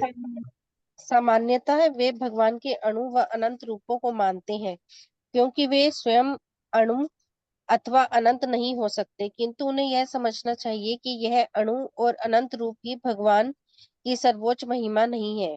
उनकी शक्ति का सबसे अद्भुत प्रदर्शन तब होता है जब अनंत भगवान हमारे बीच हमारी ही तरह प्रकट होते हैं, तो भी उनकी लीलाएं साधारण मनुष्यों से पृथक होती हैं। 7 वर्ष की आयु में गोवर्धन पर्वत को उठाना तथा अपनी तरुण अवस्था में 16,000 पत्नियों से विवाह करना, ये उनकी अपार शक्ति के कुछ उदाहरण हैं। किंतु मूढ़ लोग इन्हें देखकर या सुनकर भी इन्हें कपोल कल्पित कहकर नकारते हैं और भगवान को अपने समान मानते हैं। वे यह नहीं समझ पाते कि यद्यपि वे अपनी ही शक्ति से मानव रूप में हैं, फिर भी वे परमेश्वर हैं और परम नियामक की शक्ति से ओतप्रोत हैं। किंतु जब ऐसे मूढ़ जन श्रीमद् भगवत गीता अथवा श्रीमद् भागवत में दिए गए भगवान के संदेशों को शिष्य परंपरा द्वारा आत्म समर्पण तथा श्रवण द्वारा प्राप्त करते हैं तो वे भी शुद्ध भक्तों की कृपा से भक्त बन जाते हैं। इसलिए ऐसे ही अल्प ज्ञानियों के हित के लिए भगवान की संसारी लीलाओं को भगवत गीता या श्रीमद् भागवत में चित्रित किया गया है। हाँ, तो ये समझिए सृष्टि लीला क्यों बताया गया। तो हमें देखो, आश्रय तत्व कौन है? श्री कृष्ण, वृंदावन। तो प्रभुपाद जी ने इंगित किया क्या नहीं? गोवर्धन लीला बता रहे, 16,108 विवाह इत्यादि, ये कृष्ण आश्रय तत्व। लेकिन ये समझना बहुत मुश्किल है, भगवान का सबसे विशेष विग्रह है वो, जो हमारे सामने हमारे जैसा प्रकट होकर आदान प्रदान करता है प्रेम का। ना कि सबसे बड़ा विश्व रूप या सबसे सूक्ष्म, नहीं। उसमें क्या आनंद, उसमें विश्व रूप को आप अर्पण कर सकते हो कुछ? उसको आलिंगन कर सकते हो? नहीं। उसको क्या कर सकते हो? कुछ नहीं कर सकते। तो ये भगवान का सबसे सुंदर आश्रय तत्व है और उसमें मधुरता है। लेकिन ये मूर्ख लोग नहीं जानते। लेकिन फिर हमने क्या करना चाहिए? Submissive aural reception from pure devotee. भाई जब हम सही तरह से श्रवण करेंगे, विनीत भाव से, तो शुद्ध भक्तों से, तो शुद्ध भक्ति कृपा से हमें ये आश्रय तत्व का निरूपण समझ में आएगा, अनुभव होगा। तो इसलिए सृष्टि लीला का वर्णन है। तो देखिए कैसे सुंदरता से प्रभुपाद जी ने इतना सुंदर ये बताया है। जो तो कल हम इसका चर्चा कंटिन्यू करेंगे। ऑलरेडी 4:20 हो गए, ऑलरेडी 20 मिनट मैंने एक्स्ट्रा ले लिया है। तो हमने जो चर्चा किया उसके ऊपर किसी का कुछ प्रश्न वगैरह है क्या? किसी का कुछ टीका टिप्पणी या विचार तो व्यक्त कर सकते हैं। तो फिर कल आगे बढ़ेंगे। स्पष्ट है सबको जो भी हमने चर्चा किया हो? हाँ, हरे कृष्ण प्रभु। सृष्टि लीला, हाँ। यस, आदित्य सुप्र। मुझे पिछले क्लास के नोट नहीं मिले, वो नोट मिलते तो समझने को थोड़ा आसान हो जाता है, क्योंकि हमारे ग्रामीण इलाके में नेटवर्क का प्रॉब्लम होता है। इसमें कभी कभी डिस्कनेक्ट होता है, वो समझ में नहीं हाँ, आता। तो क्या रिकॉर्डिंग या नोट जो दिखा रहे हो? हाँ, हाँ, तो जो दिखा रहे, जैसे मैंने बताया कि मैं पूरा उसको कर रहा हूँ, अभी तक पूरा नहीं कर पा रहा हूँ, तो मैं आपसे शेयर कर दूंगा। लेकिन अगर हो सके तो रिकॉर्डिंग कर सकते हैं शेयर। 9वें अध्याय का तो मैं कर दूंगा, वो हो गया अपना, उसका मैंने कर दिया है। लेकिन 10वां अध्याय आप देखोगे तो मैंने ही खुद ने नहीं किया, इसलिए मैंने आपको 10वां, देखो ना, मैंने आपके सामने ये सब किया ना इसके ऊपर। तो चाहिए तो मैं तुरंत भेज सकता हूँ, आप मुझे मेल कीजिए, मैं आपको रिप्लाई कर दूंगा। और किसी का कुछ है? प्रभु जी हरे हरे कृष्ण। कृष्ण प्रभु जी, एक दंडवत दंडवत प्रणाम। हाँ माता जी। प्रभु जी, हाँ, आप क्लास शुरू होने के पहले वो भागवतम का गुणगान में जो श्लोक बोलते हैं ना, वो श्लोक भी हमें वो नंबर भी पता चले तो भी अच्छा होगा। प्रभु जी कहाँ से बताते हैं आप? कौन सा वाला श्लोक? नहीं, आप हर क्लास में बताते हैं ना प्रभु जी, भागवतम का गुणगान में एक जो गुणगान करते हैं ना, वो हाँ, श्लोक बोलते हैं, तो वो श्लोक मिलेंगे क्या हमको सब हाँ, तो वो इकट्ठे में? श्लोक उस दिन जो स्मरण में आता है वो मैं ऐसा बोलता हूँ, ऐसा कुछ स्पेसिफिक नहीं होता। अच्छा। जैसे आज तो रह गया बताना, मैं बताने वाला था लेकिन शेयरिंग चालू हो गया। लेकिन मैं वो जब बताऊंगा तब नंबर बता दूंगा, ठीक है? जैसे कल भी बताया, तदेव रम्यम रुचिरम नवम नाम, शायद वो बताया था। तो प्रभु एक जी, शिष्टाचार आपका होता है कि पहले भागवत का गुणगान करना चाहिए, हम भागवत चिंतन करने से पहले, इसलिए हम करते हैं। तो हाँ, हरे कृष्ण प्रभु। बता ये दूंगा। जो मुझे अभी और एक प्रश्न भागवतम आप है। दिखा रहे थे हाँ, स्लाइड आशीष में, चिंतन ये माता जी आपका बोलो। नया है क्या? क्या? ये जो अभी आप स्लाइड दिखाया था ना आपने, जो आप स्क्रीन शेयर कर रहे थे, हाँ, स्क्रीन शेयर अभी किया ना आपने, अभी जो हाँ, लास्ट में, तो हाँ, उसमें वो आपका नया भागवतम है क्या? क्योंकि एक्स्ट्रा आपका रहता है कुछ, वो हमारी बुक में नहीं रहता है। हाँ, जो ये जो जैसे हमारे हिंदी। मेरी बुक में क्या है, लास्ट में यहाँ तक खत्म हो जाता है कि ऐसे अल्प ज्ञानियों के हित के लिए भगवान की संसारी लीलाओं को भगवत गीता या श्रीमद् भागवत में चित्रित किया गया है। ये यहाँ खत्म हो गया मेरा 10वां। लेकिन आप में एक्स्ट्रा भी था, ऐसा बहुत उसमें रहता है। नहीं माता जी, देखिए ये इंग्लिश, अब इंग्लिश बोल रही हिंदी बोल रही है? हिंदी हिंदी का आपने दिखाया था ना? हाँ हाँ। तो उसमें, ये इसमें, हाँ, ये जो अभी आपने दिखाया, ये एक बार वापस दिखाइए। हाँ ये देखिए, यही है, यहाँ पर ही खत्म हो गया ना मेरा भी, सेम है, वही हाँ, तो है। मैं बताती हूँ, एक मिनट बता रही हूँ। हाँ तो नहीं, देखिए, अभी एक मिनट। इसके पहले आप देखोगे तो होगा, क्योंकि वो मैं कॉपी पेस्ट करके ऐड करता हूँ माता जी। ये जो है ना, ये देखो, ये जो है, ये जो है, ये आपके इसमें नहीं होगा ये, ठीक है। 8वें श्लोक से पहले जो आपको दिख रहा है, ये मैंने कमेंट्री से डाला है। हाँ, बहुत सारी चीजें मुझे उसमें दिखते ही नहीं है, चाहे वो इंग्लिश हाँ में तो, हो चाहे हिंदी में हो, तो मैं ढूंढ ही नहीं पाती हूँ कि कहाँ से चल रहा है। हाँ तो ये ना, ये मैंने कॉपी पेस्ट करके, ये जो आचार्यों की टीकाएं हैं ना, उसमें से कॉपी करके इधर डाला है माता जी। तो ये तो ये अच्छा, आपको शेयर कर ये भी नहीं देंगे। था हमारे इसमें, इंद्रिय बोध के, ये भी आपने एक्स्ट्रा डाला है, ये जो ऊपर गया अभी इंद्रिय बोध का, ये भी नहीं दिखा था मुझे, ये वही जो तो, सिक्स यही तो के मैं बता बाद। रहा, ये हाँ मैंने, ये विश्वनाथ चक्रवर्ती ठाकुर के तात्पर्य से लिया है हिंदी। हाँ, ये भी नहीं दिखा था मुझे, तो मैं वही सोच रही थी कि हमारे वो हो सकता है बाद में ऐड हुआ हो, मुझे भी नहीं मिला नहीं अपने नहीं, में, इसलिए। अभी देखिए सेम, ये से जीव गोस्वामी के मैंने कॉपी पेस्ट करके डाला है इसे, ऐसा।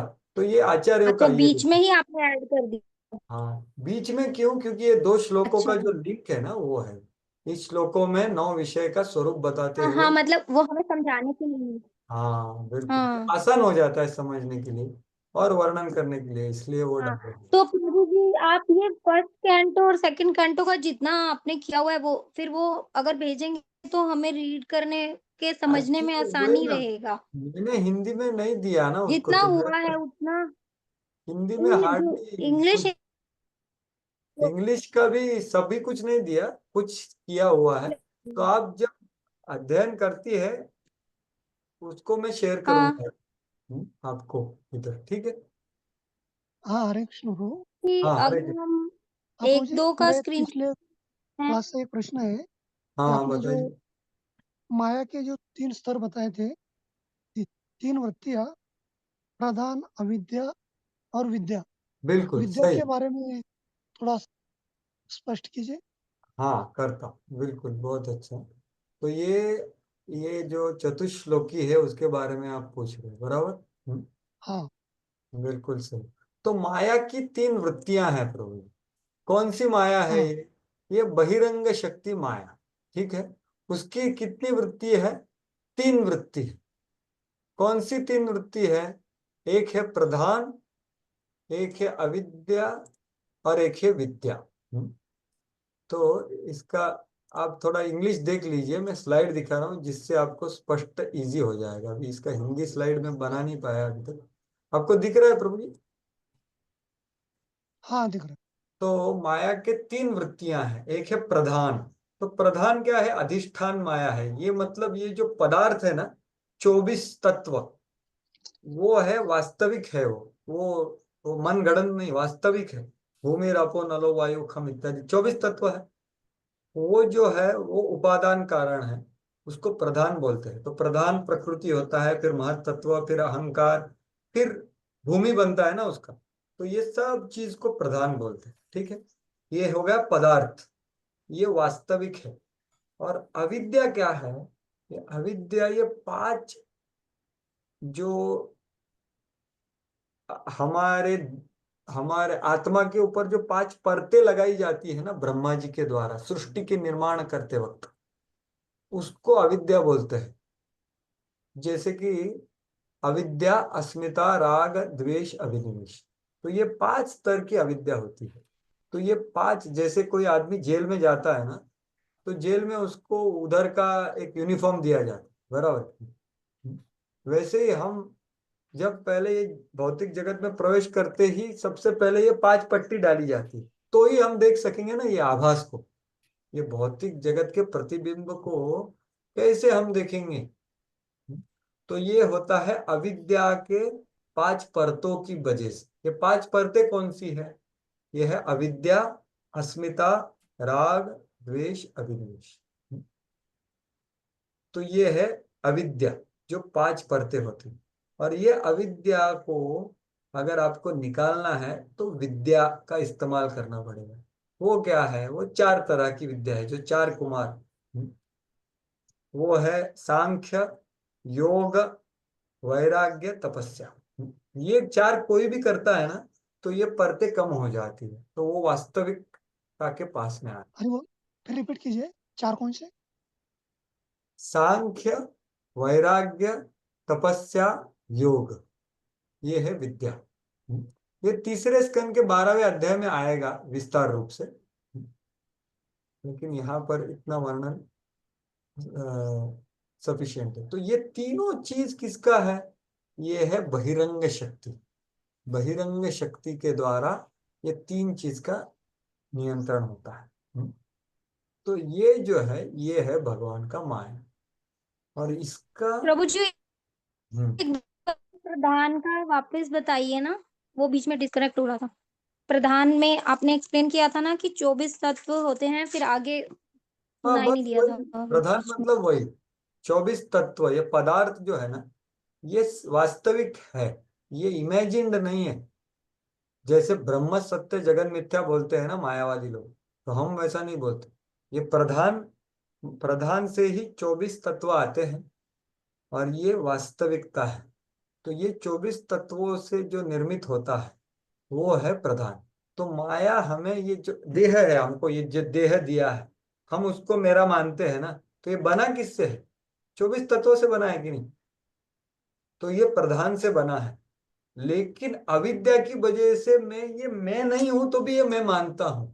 ये है अविद्या का। ये ये देह देखो, ये प्रधान है, ये मैं नहीं हूं, प्रधान है, लेकिन मैं इसको मानता हूं। ये है अविद्या का कार्य।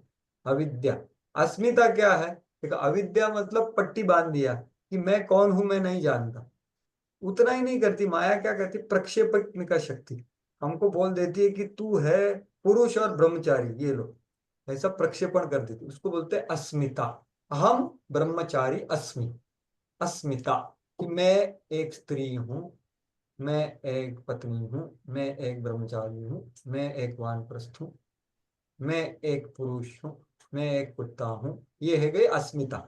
और उसकी वजह से ये 3 बच्चे पैदा होते कि ये देह से निगड़ित राग, जो देह को भोग देता है, वो आकर्षित करता है, उसको बोलते हैं राग। और वो भोग में जो आता है वो द्वेष।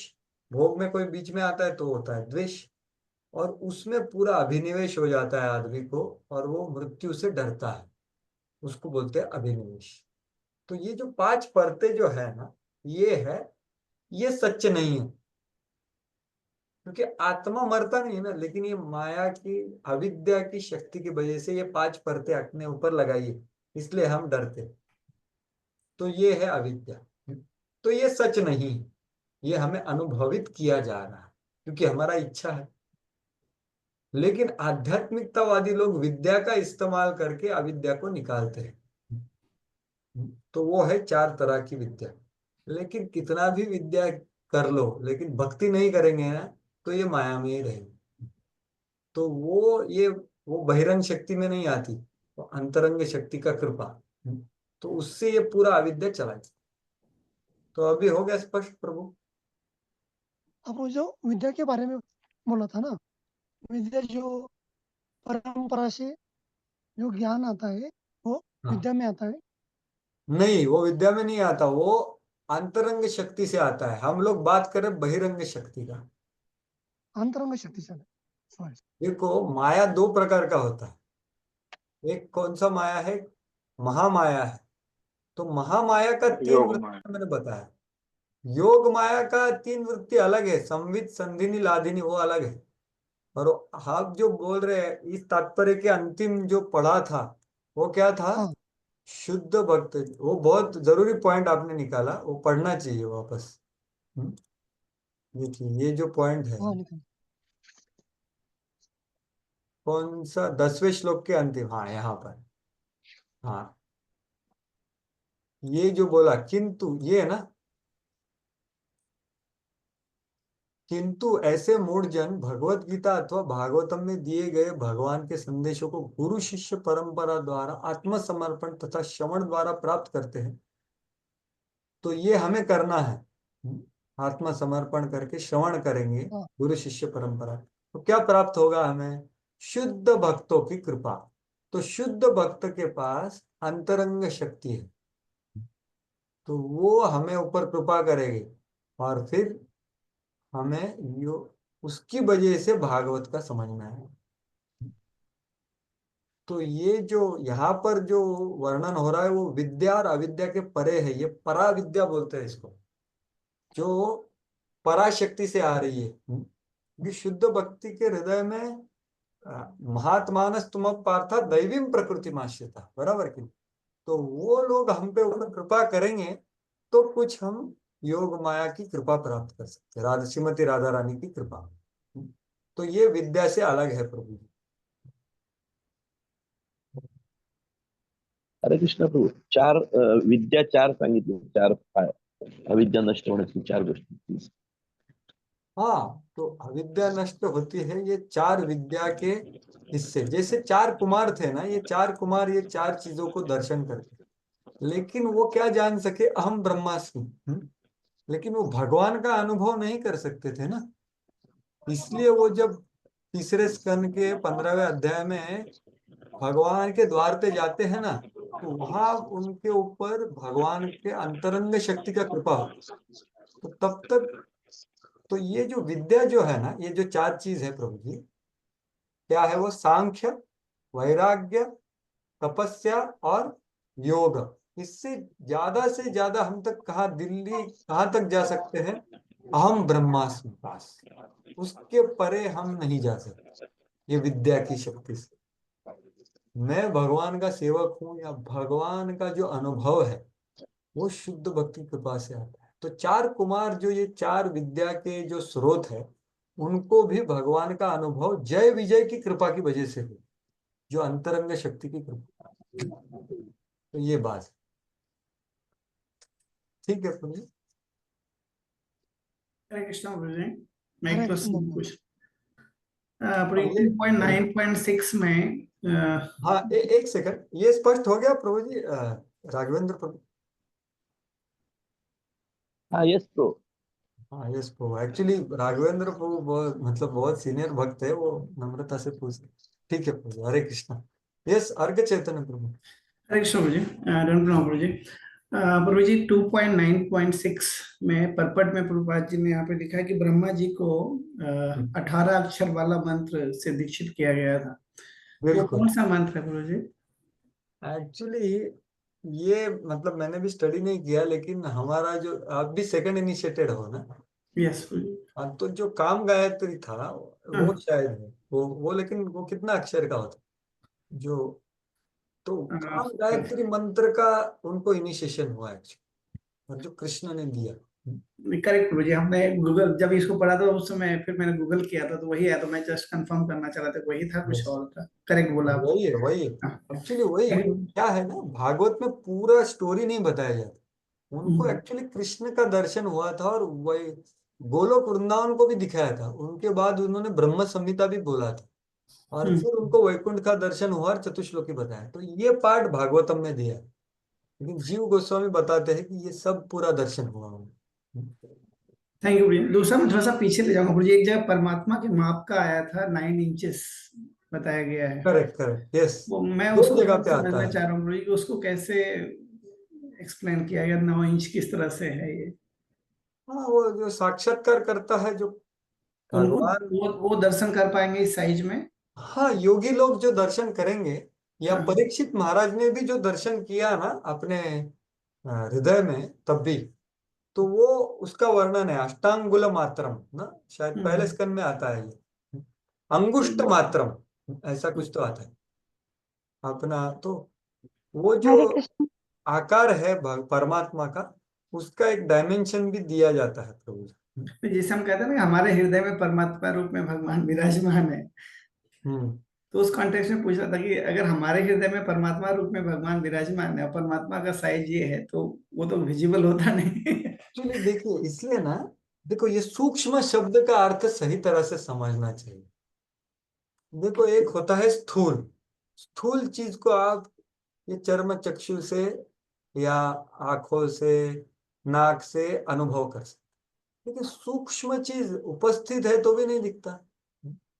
जब आप उससे कनेक्ट होते हो तो उसका अनुभव कर सकते हो, और जब प्रेम में पहुंचते हो तो देख भी सकते हो। वो रिलायंस सोली इसको देख पाएंगे, कहने का यस, आपका ये है। जैसे परीक्षित देख पाए, जैसे आई थिंक कौन सी माता जी वो जो ड्राइंग बना रही थी परमात्मा का, तो प्रभुपाद जी को उन्होंने पूछा कि ये परमात्मा कैसा है, वो खड़ा है क्या सोया है? आपने सुना है वो लीला? प्रभुपाद नहीं, जी, एक एक माता जी, कौन सी माता, यदुरानी माता जी, यदुरानी माता जी पेंटिंग कर रही थी, तो उनको प्रभुपाद जी ने बोला कि आप परमात्मा का ये बनाओ। तो वो सोचने लगी ठीक है प्रभुपाद जी मैं बना दूंगी, ईशोपनिषद में तो शुरुआत में बनाया है, तो लेकिन ये उसका पोजीशन कैसा है, वो खड़े हैं या सोए हुए हैं? क्योंकि परमात्मा हम देखते हैं ना, क्षीरदक्षाई विष्णु, गर्भोदक्षाई विष्णु और करुणा शाही मीन्स व्हाट, शयन सोना। कर रहे हैं ना वो, बराबर कि नहीं? तो वो पूछ रही थी, तो प्रभुपाद जी उससे साथ बहुत गहरा मजाक किए। वो बोले मैं आपको नहीं बताऊंगा, आपको अगर वो जानना है ना, उसको 10,000 साल का तपस्या करना पड़ेगा तब पता चलेगा आपको, लेकिन मैं आपको बता दूंगा। बाद में फिर बताया कि भाई वो खड़े रहते हैं, आप वैसा ड्राइंग कीजिए, क्योंकि प्रभुपाद जी देख सकते थे। और प्रभुपाद जी को वो अपने खुद के हृदय में तो परमात्मा नहीं दिखता, उनको उनको कौन दिखता है? श्याम सुंदर कृष्ण। तो शुद्ध भक्त के लिए परमात्मा परमात्मा नहीं होता, भगवान में परावर्तित, क्योंकि भगवान प्रवेश करते हैं, परमात्मा तो हर एक के हृदय में। तो इसलिए प्रभुपाद जी ने वो बताया। तो ये दर्शन तभी, अभी सूक्ष्म में वो परमात्मा कार्य कर रहा है, उसका फंक्शन कर रहा है, उसका अनुभव हम भी कर सकते हैं। सर्वस्य चाहम हृदय सन्निविष्टो मत्तः स्मृति ज्ञानम अपोहम, लेकिन वो सूक्ष्म है।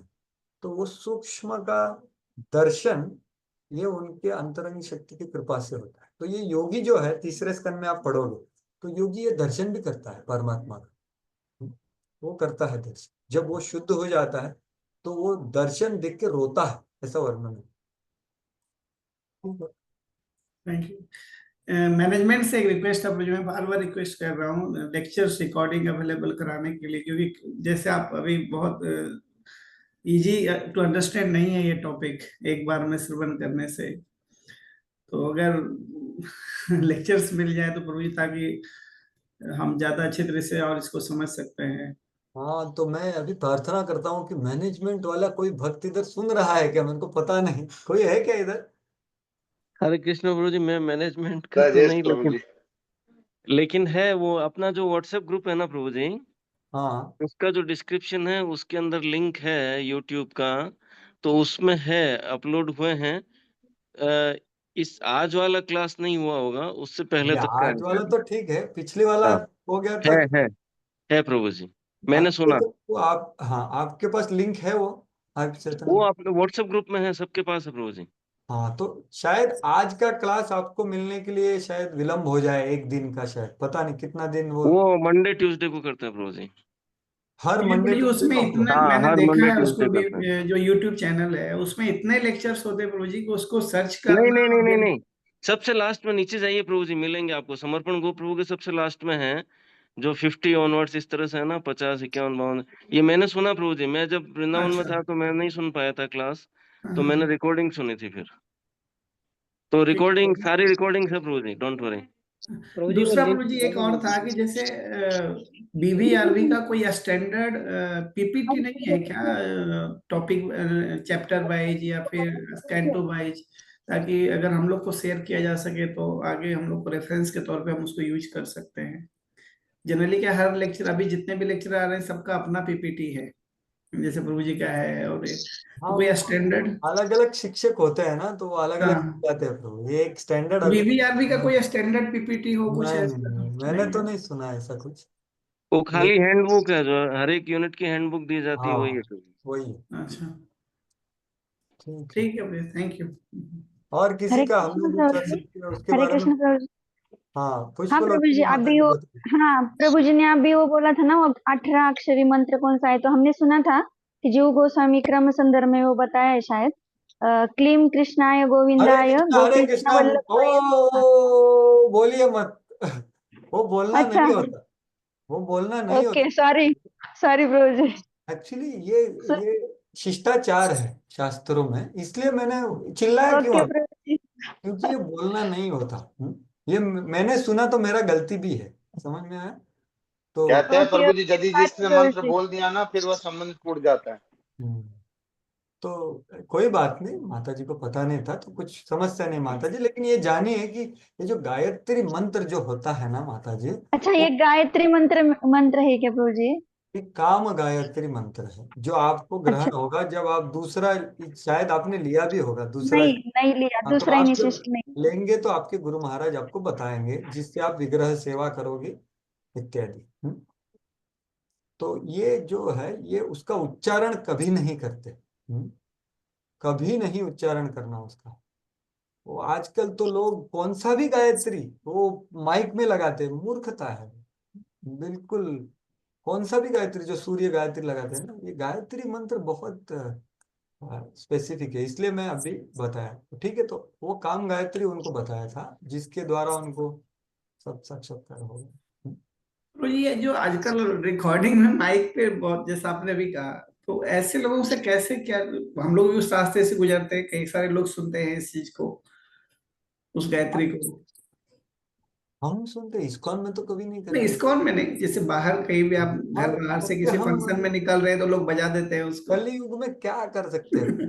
हमने सिर्फ उसको दंडवत करना चाहिए, अगर अपना दोस्त है तो उसको थोड़ा समझा सकते हैं। थोड़ा हमारे प्रसाद इधर नॉर्थ इंडिया में तो प्रभु प्रभु जी जी स्कूल रीजन के क्या प्रेयर्स होता में है? गाए जाते हैं प्रभु जी इसको। अभी प्रभु वही जी रीजन क्या होता है इसका, ना उच्चारण करने का रीजन क्या होता है? देखो, ये मंत्र, हमें ना मंत्र का शक्ति पता नहीं है। मंत्र के द्वारा आप मंत्र साक्षात्कार कर सकते, इसलिए ये बहुत कॉन्फिडेंशियल होता है ये मंत्र। इसलिए तो महामंत्र का गुणगान क्यों है, क्योंकि वो कॉन्फिडेंशियल नहीं है। महामंत्र को खोल दिया है पिटारे को कि भाई ये खोलो, कोई भी कितना भी माइक में बजाओ, कुछ प्रॉब्लम नहीं। लेकिन बाकी सब जो वैदिक मंत्र है, विशेष रूप से गायत्री, ये कभी भी बहुत गुपित रखते हैं। ये शिष्टाचार है, इसलिए आप देखो ना, सुखदेव गोस्वामी जब वर्णन किए तो वो पूरा बताया भी नहीं ना, वो शब्द बताए, ये शब्द नंबर, और वो तप शब्द भी नहीं बताया पूरा। आपको याद है वो श्लोक में ये अक्षर और ये अक्षर ऐसा बताया, क्योंकि ये शिष्टाचार है। शास्त्रों में ये मंत्र कहाँ लिखा भी नहीं है, ये सिर्फ सुना जाता है गुरु से जो परंपरा में आते हैं। ये शिष्टाचार है, क्योंकि ये ऐसा प्रिंट आउट दे के बांटने का चीज नहीं है। समझ रहे, जो जो व्यक्ति पात्र है, जो इसका सदुपयोग करेगा सही भाव से, उसको दिया जाए, इसलिए उसको गुपित रखा है। ठीक है, लेकिन हरे कृष्ण महामंत्र की ये महिमा है कि वो भगवान ने खोल दिया, क्योंकि वो नाम है, वो मंत्र नहीं है। मंत्र मतलब उसमें क्रियापद होता है, ये सब, ये नाम है ना, नाम, हरि नाम। तो इसलिए ये भी, और ये हरि नाम जो है, हरे कृष्ण महामंत्र, ये सबसे शक्तिशाली, ये सब मैंने बोला उससे सबसे शक्तिशाली वो है, और वो सबको बांट दिया गया है ना। तो इसलिए उसका कीर्तन करने में कुछ प्रॉब्लम नहीं है, क्योंकि शास्त्र ने बोला है, महाप्रभु ने किया है। लेकिन ये जो गायत्री वगैरह है वो उसको इसमें ही रख। ठीक है, ओके। और कुछ किसी का, हमने जो चर्चा किया उसके ऊपर, तो मेरा नम्र अनुरोध है कि ये जो 2 अध्याय है, विशेष रूप से पहले 10 श्लोक ये अध्याय के और पिछले चतुश्लोकी के आजू बाजू वाले श्लोक, इसको अच्छी तरह से पठन कीजिए। हाँ, क्योंकि ये भागवत, सभी भागवत इसमें है। तो हम कल पूरा कर देंगे ये अध्याय को। ठीक है, हरे कृष्णा। हरे कृष्ण प्रभु जी। हरे कृष्णा। यस हाँ, प्रभु। 5 बजे सॉरी 2 बजे चालू करने वाले थे अपन। एक्चुअली कल भी हमारा ये है प्रभु जी, इधर ये कैंप्स चल रहे हैं ना प्रभु जी, तो मेरा उधर जरूरत है। 3 बजे। हाँ, तो 3 बजे आज भी मैं कैसे वैसे आया 3 बजे। तो व्हाट इज योर प्रेफरेंस? 3 बजे प्रयास करेंगे, 3 बजे चालू करेंगे। Okay, very good. माफ कीजिए, आपको थोड़ा ये हो रहा है, लेकिन ऑप्शन नहीं है मेरे पास। नहीं, इट्स ओके प्रभु जी, नो प्रॉब्लम। और महाराज का बहुत अच्छा प्रवचन था, तो वो भी मैं श्रवण कर रहा था परम पूज्य। 3 बजे चालू करेंगे, कोई प्रॉब्लम। 3 बजे चालू करेंगे, और कल हम अध्याय को खत्म करेंगे, क्योंकि अच्छा। विराट रूप का वर्णन है। उसका सिद्धांत मैंने आज बता दिया विस्तार रूप से। कल श्लोकों को देखेंगे फटाफट। ओके, हरे बोल, हरे बोल। हाँ, हरे कृष्णा। ठीक है, निरंतर श्रीमद् भागवतम की जय। श्रील प्रभुपाद की जय। बहुत बहुत धन्यवाद। मीटिंग को एंड करते हैं।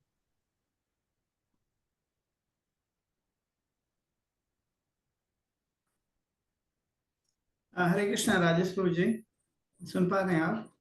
हाँ बोलिए।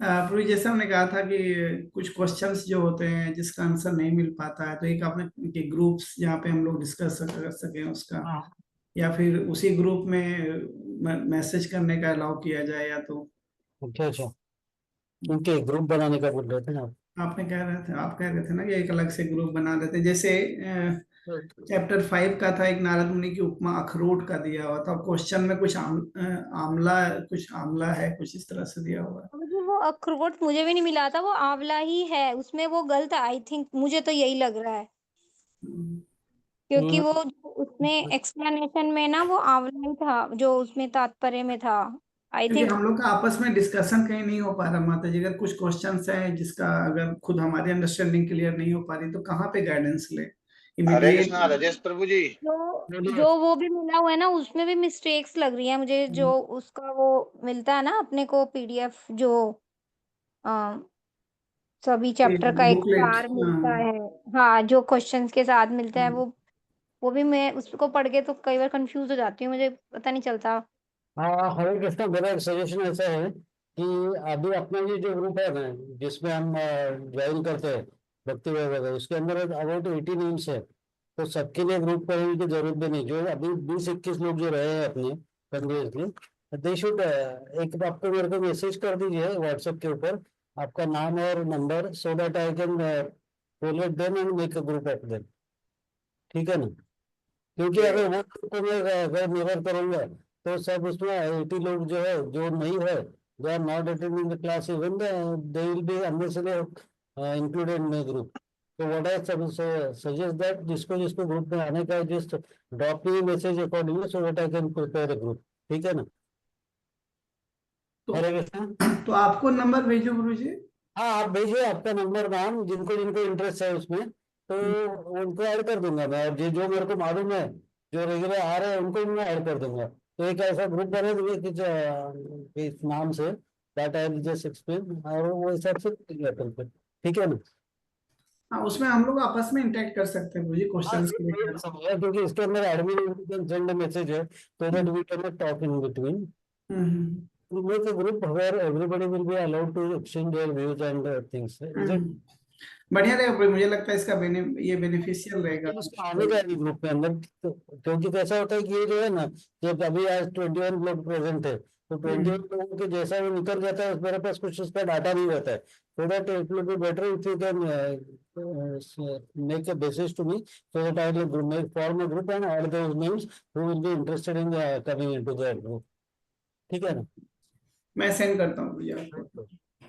ठीक है, थैंक यू जी। हरे कृष्णा। हरे कृष्णा प्रभु जी, ऐड कर देना मेरा नाम भी। दयालु पुरुष दास, बराबर है ना? हाँ जी। हाँ ठीक है। प्रभु जी, मुझे भी ऐड कर दीजिएगा आशीर्वाद। हेलो, मैं वही बात कर रहा हूँ कि एक मेरे को मैसेज डाल दीजिए, तो मेरे को नंबर भी मिलेगा और फटक से वो डालने को मेरे को इजी हो जाएगा। मैं ये बात कर रहा था। अभी आपने क्वेश्चन आंसर कर लिया इसका? कौन सा? ये 9-10 का? हाँ, हो गया ना मेरा। अच्छा, ये हो गया। ऐसे ऐसे लिख लिया आपने? ऐसे नहीं लिखा है, बाकी ये लिखा है, क्या बोलते हैं उसको, क्वेश्चन आंसर कर लिया। क्वेश्चन आंसर कर दिया। अच्छा, ऐसे का सवाल जैसा डिफिकल्ट आ रहा था ना। और समझ ही नहीं आता अभी तो, विचार श्लोक में किधर 10 सब्जेक्ट ढूंढ लेंगे। वही है ना, वही तो डिफिकल्ट हो रहा है अभी, जैसा जैसा आगे जा रहा है वैसा डिफिकल्ट होते जा आज वो कल प्रभु जी से प्रश्न पूछेंगे। माता जी देखे मुस्कुरा रहे, माता जी को शायद पता, पूछो उनको। कौन ये से माता? मैं हंस रही हूँ, उनका कंप्लीट हो गया। हाँ मैं वो उससे हंस इनका रही हूँ कि प्रभु जी आगे पहुंच गए, फर्स्ट रिकॉर्डिंग लाइन तक पहुंच गए, हम इधर ही खड़े हैं। Hello, I will stop the recording first.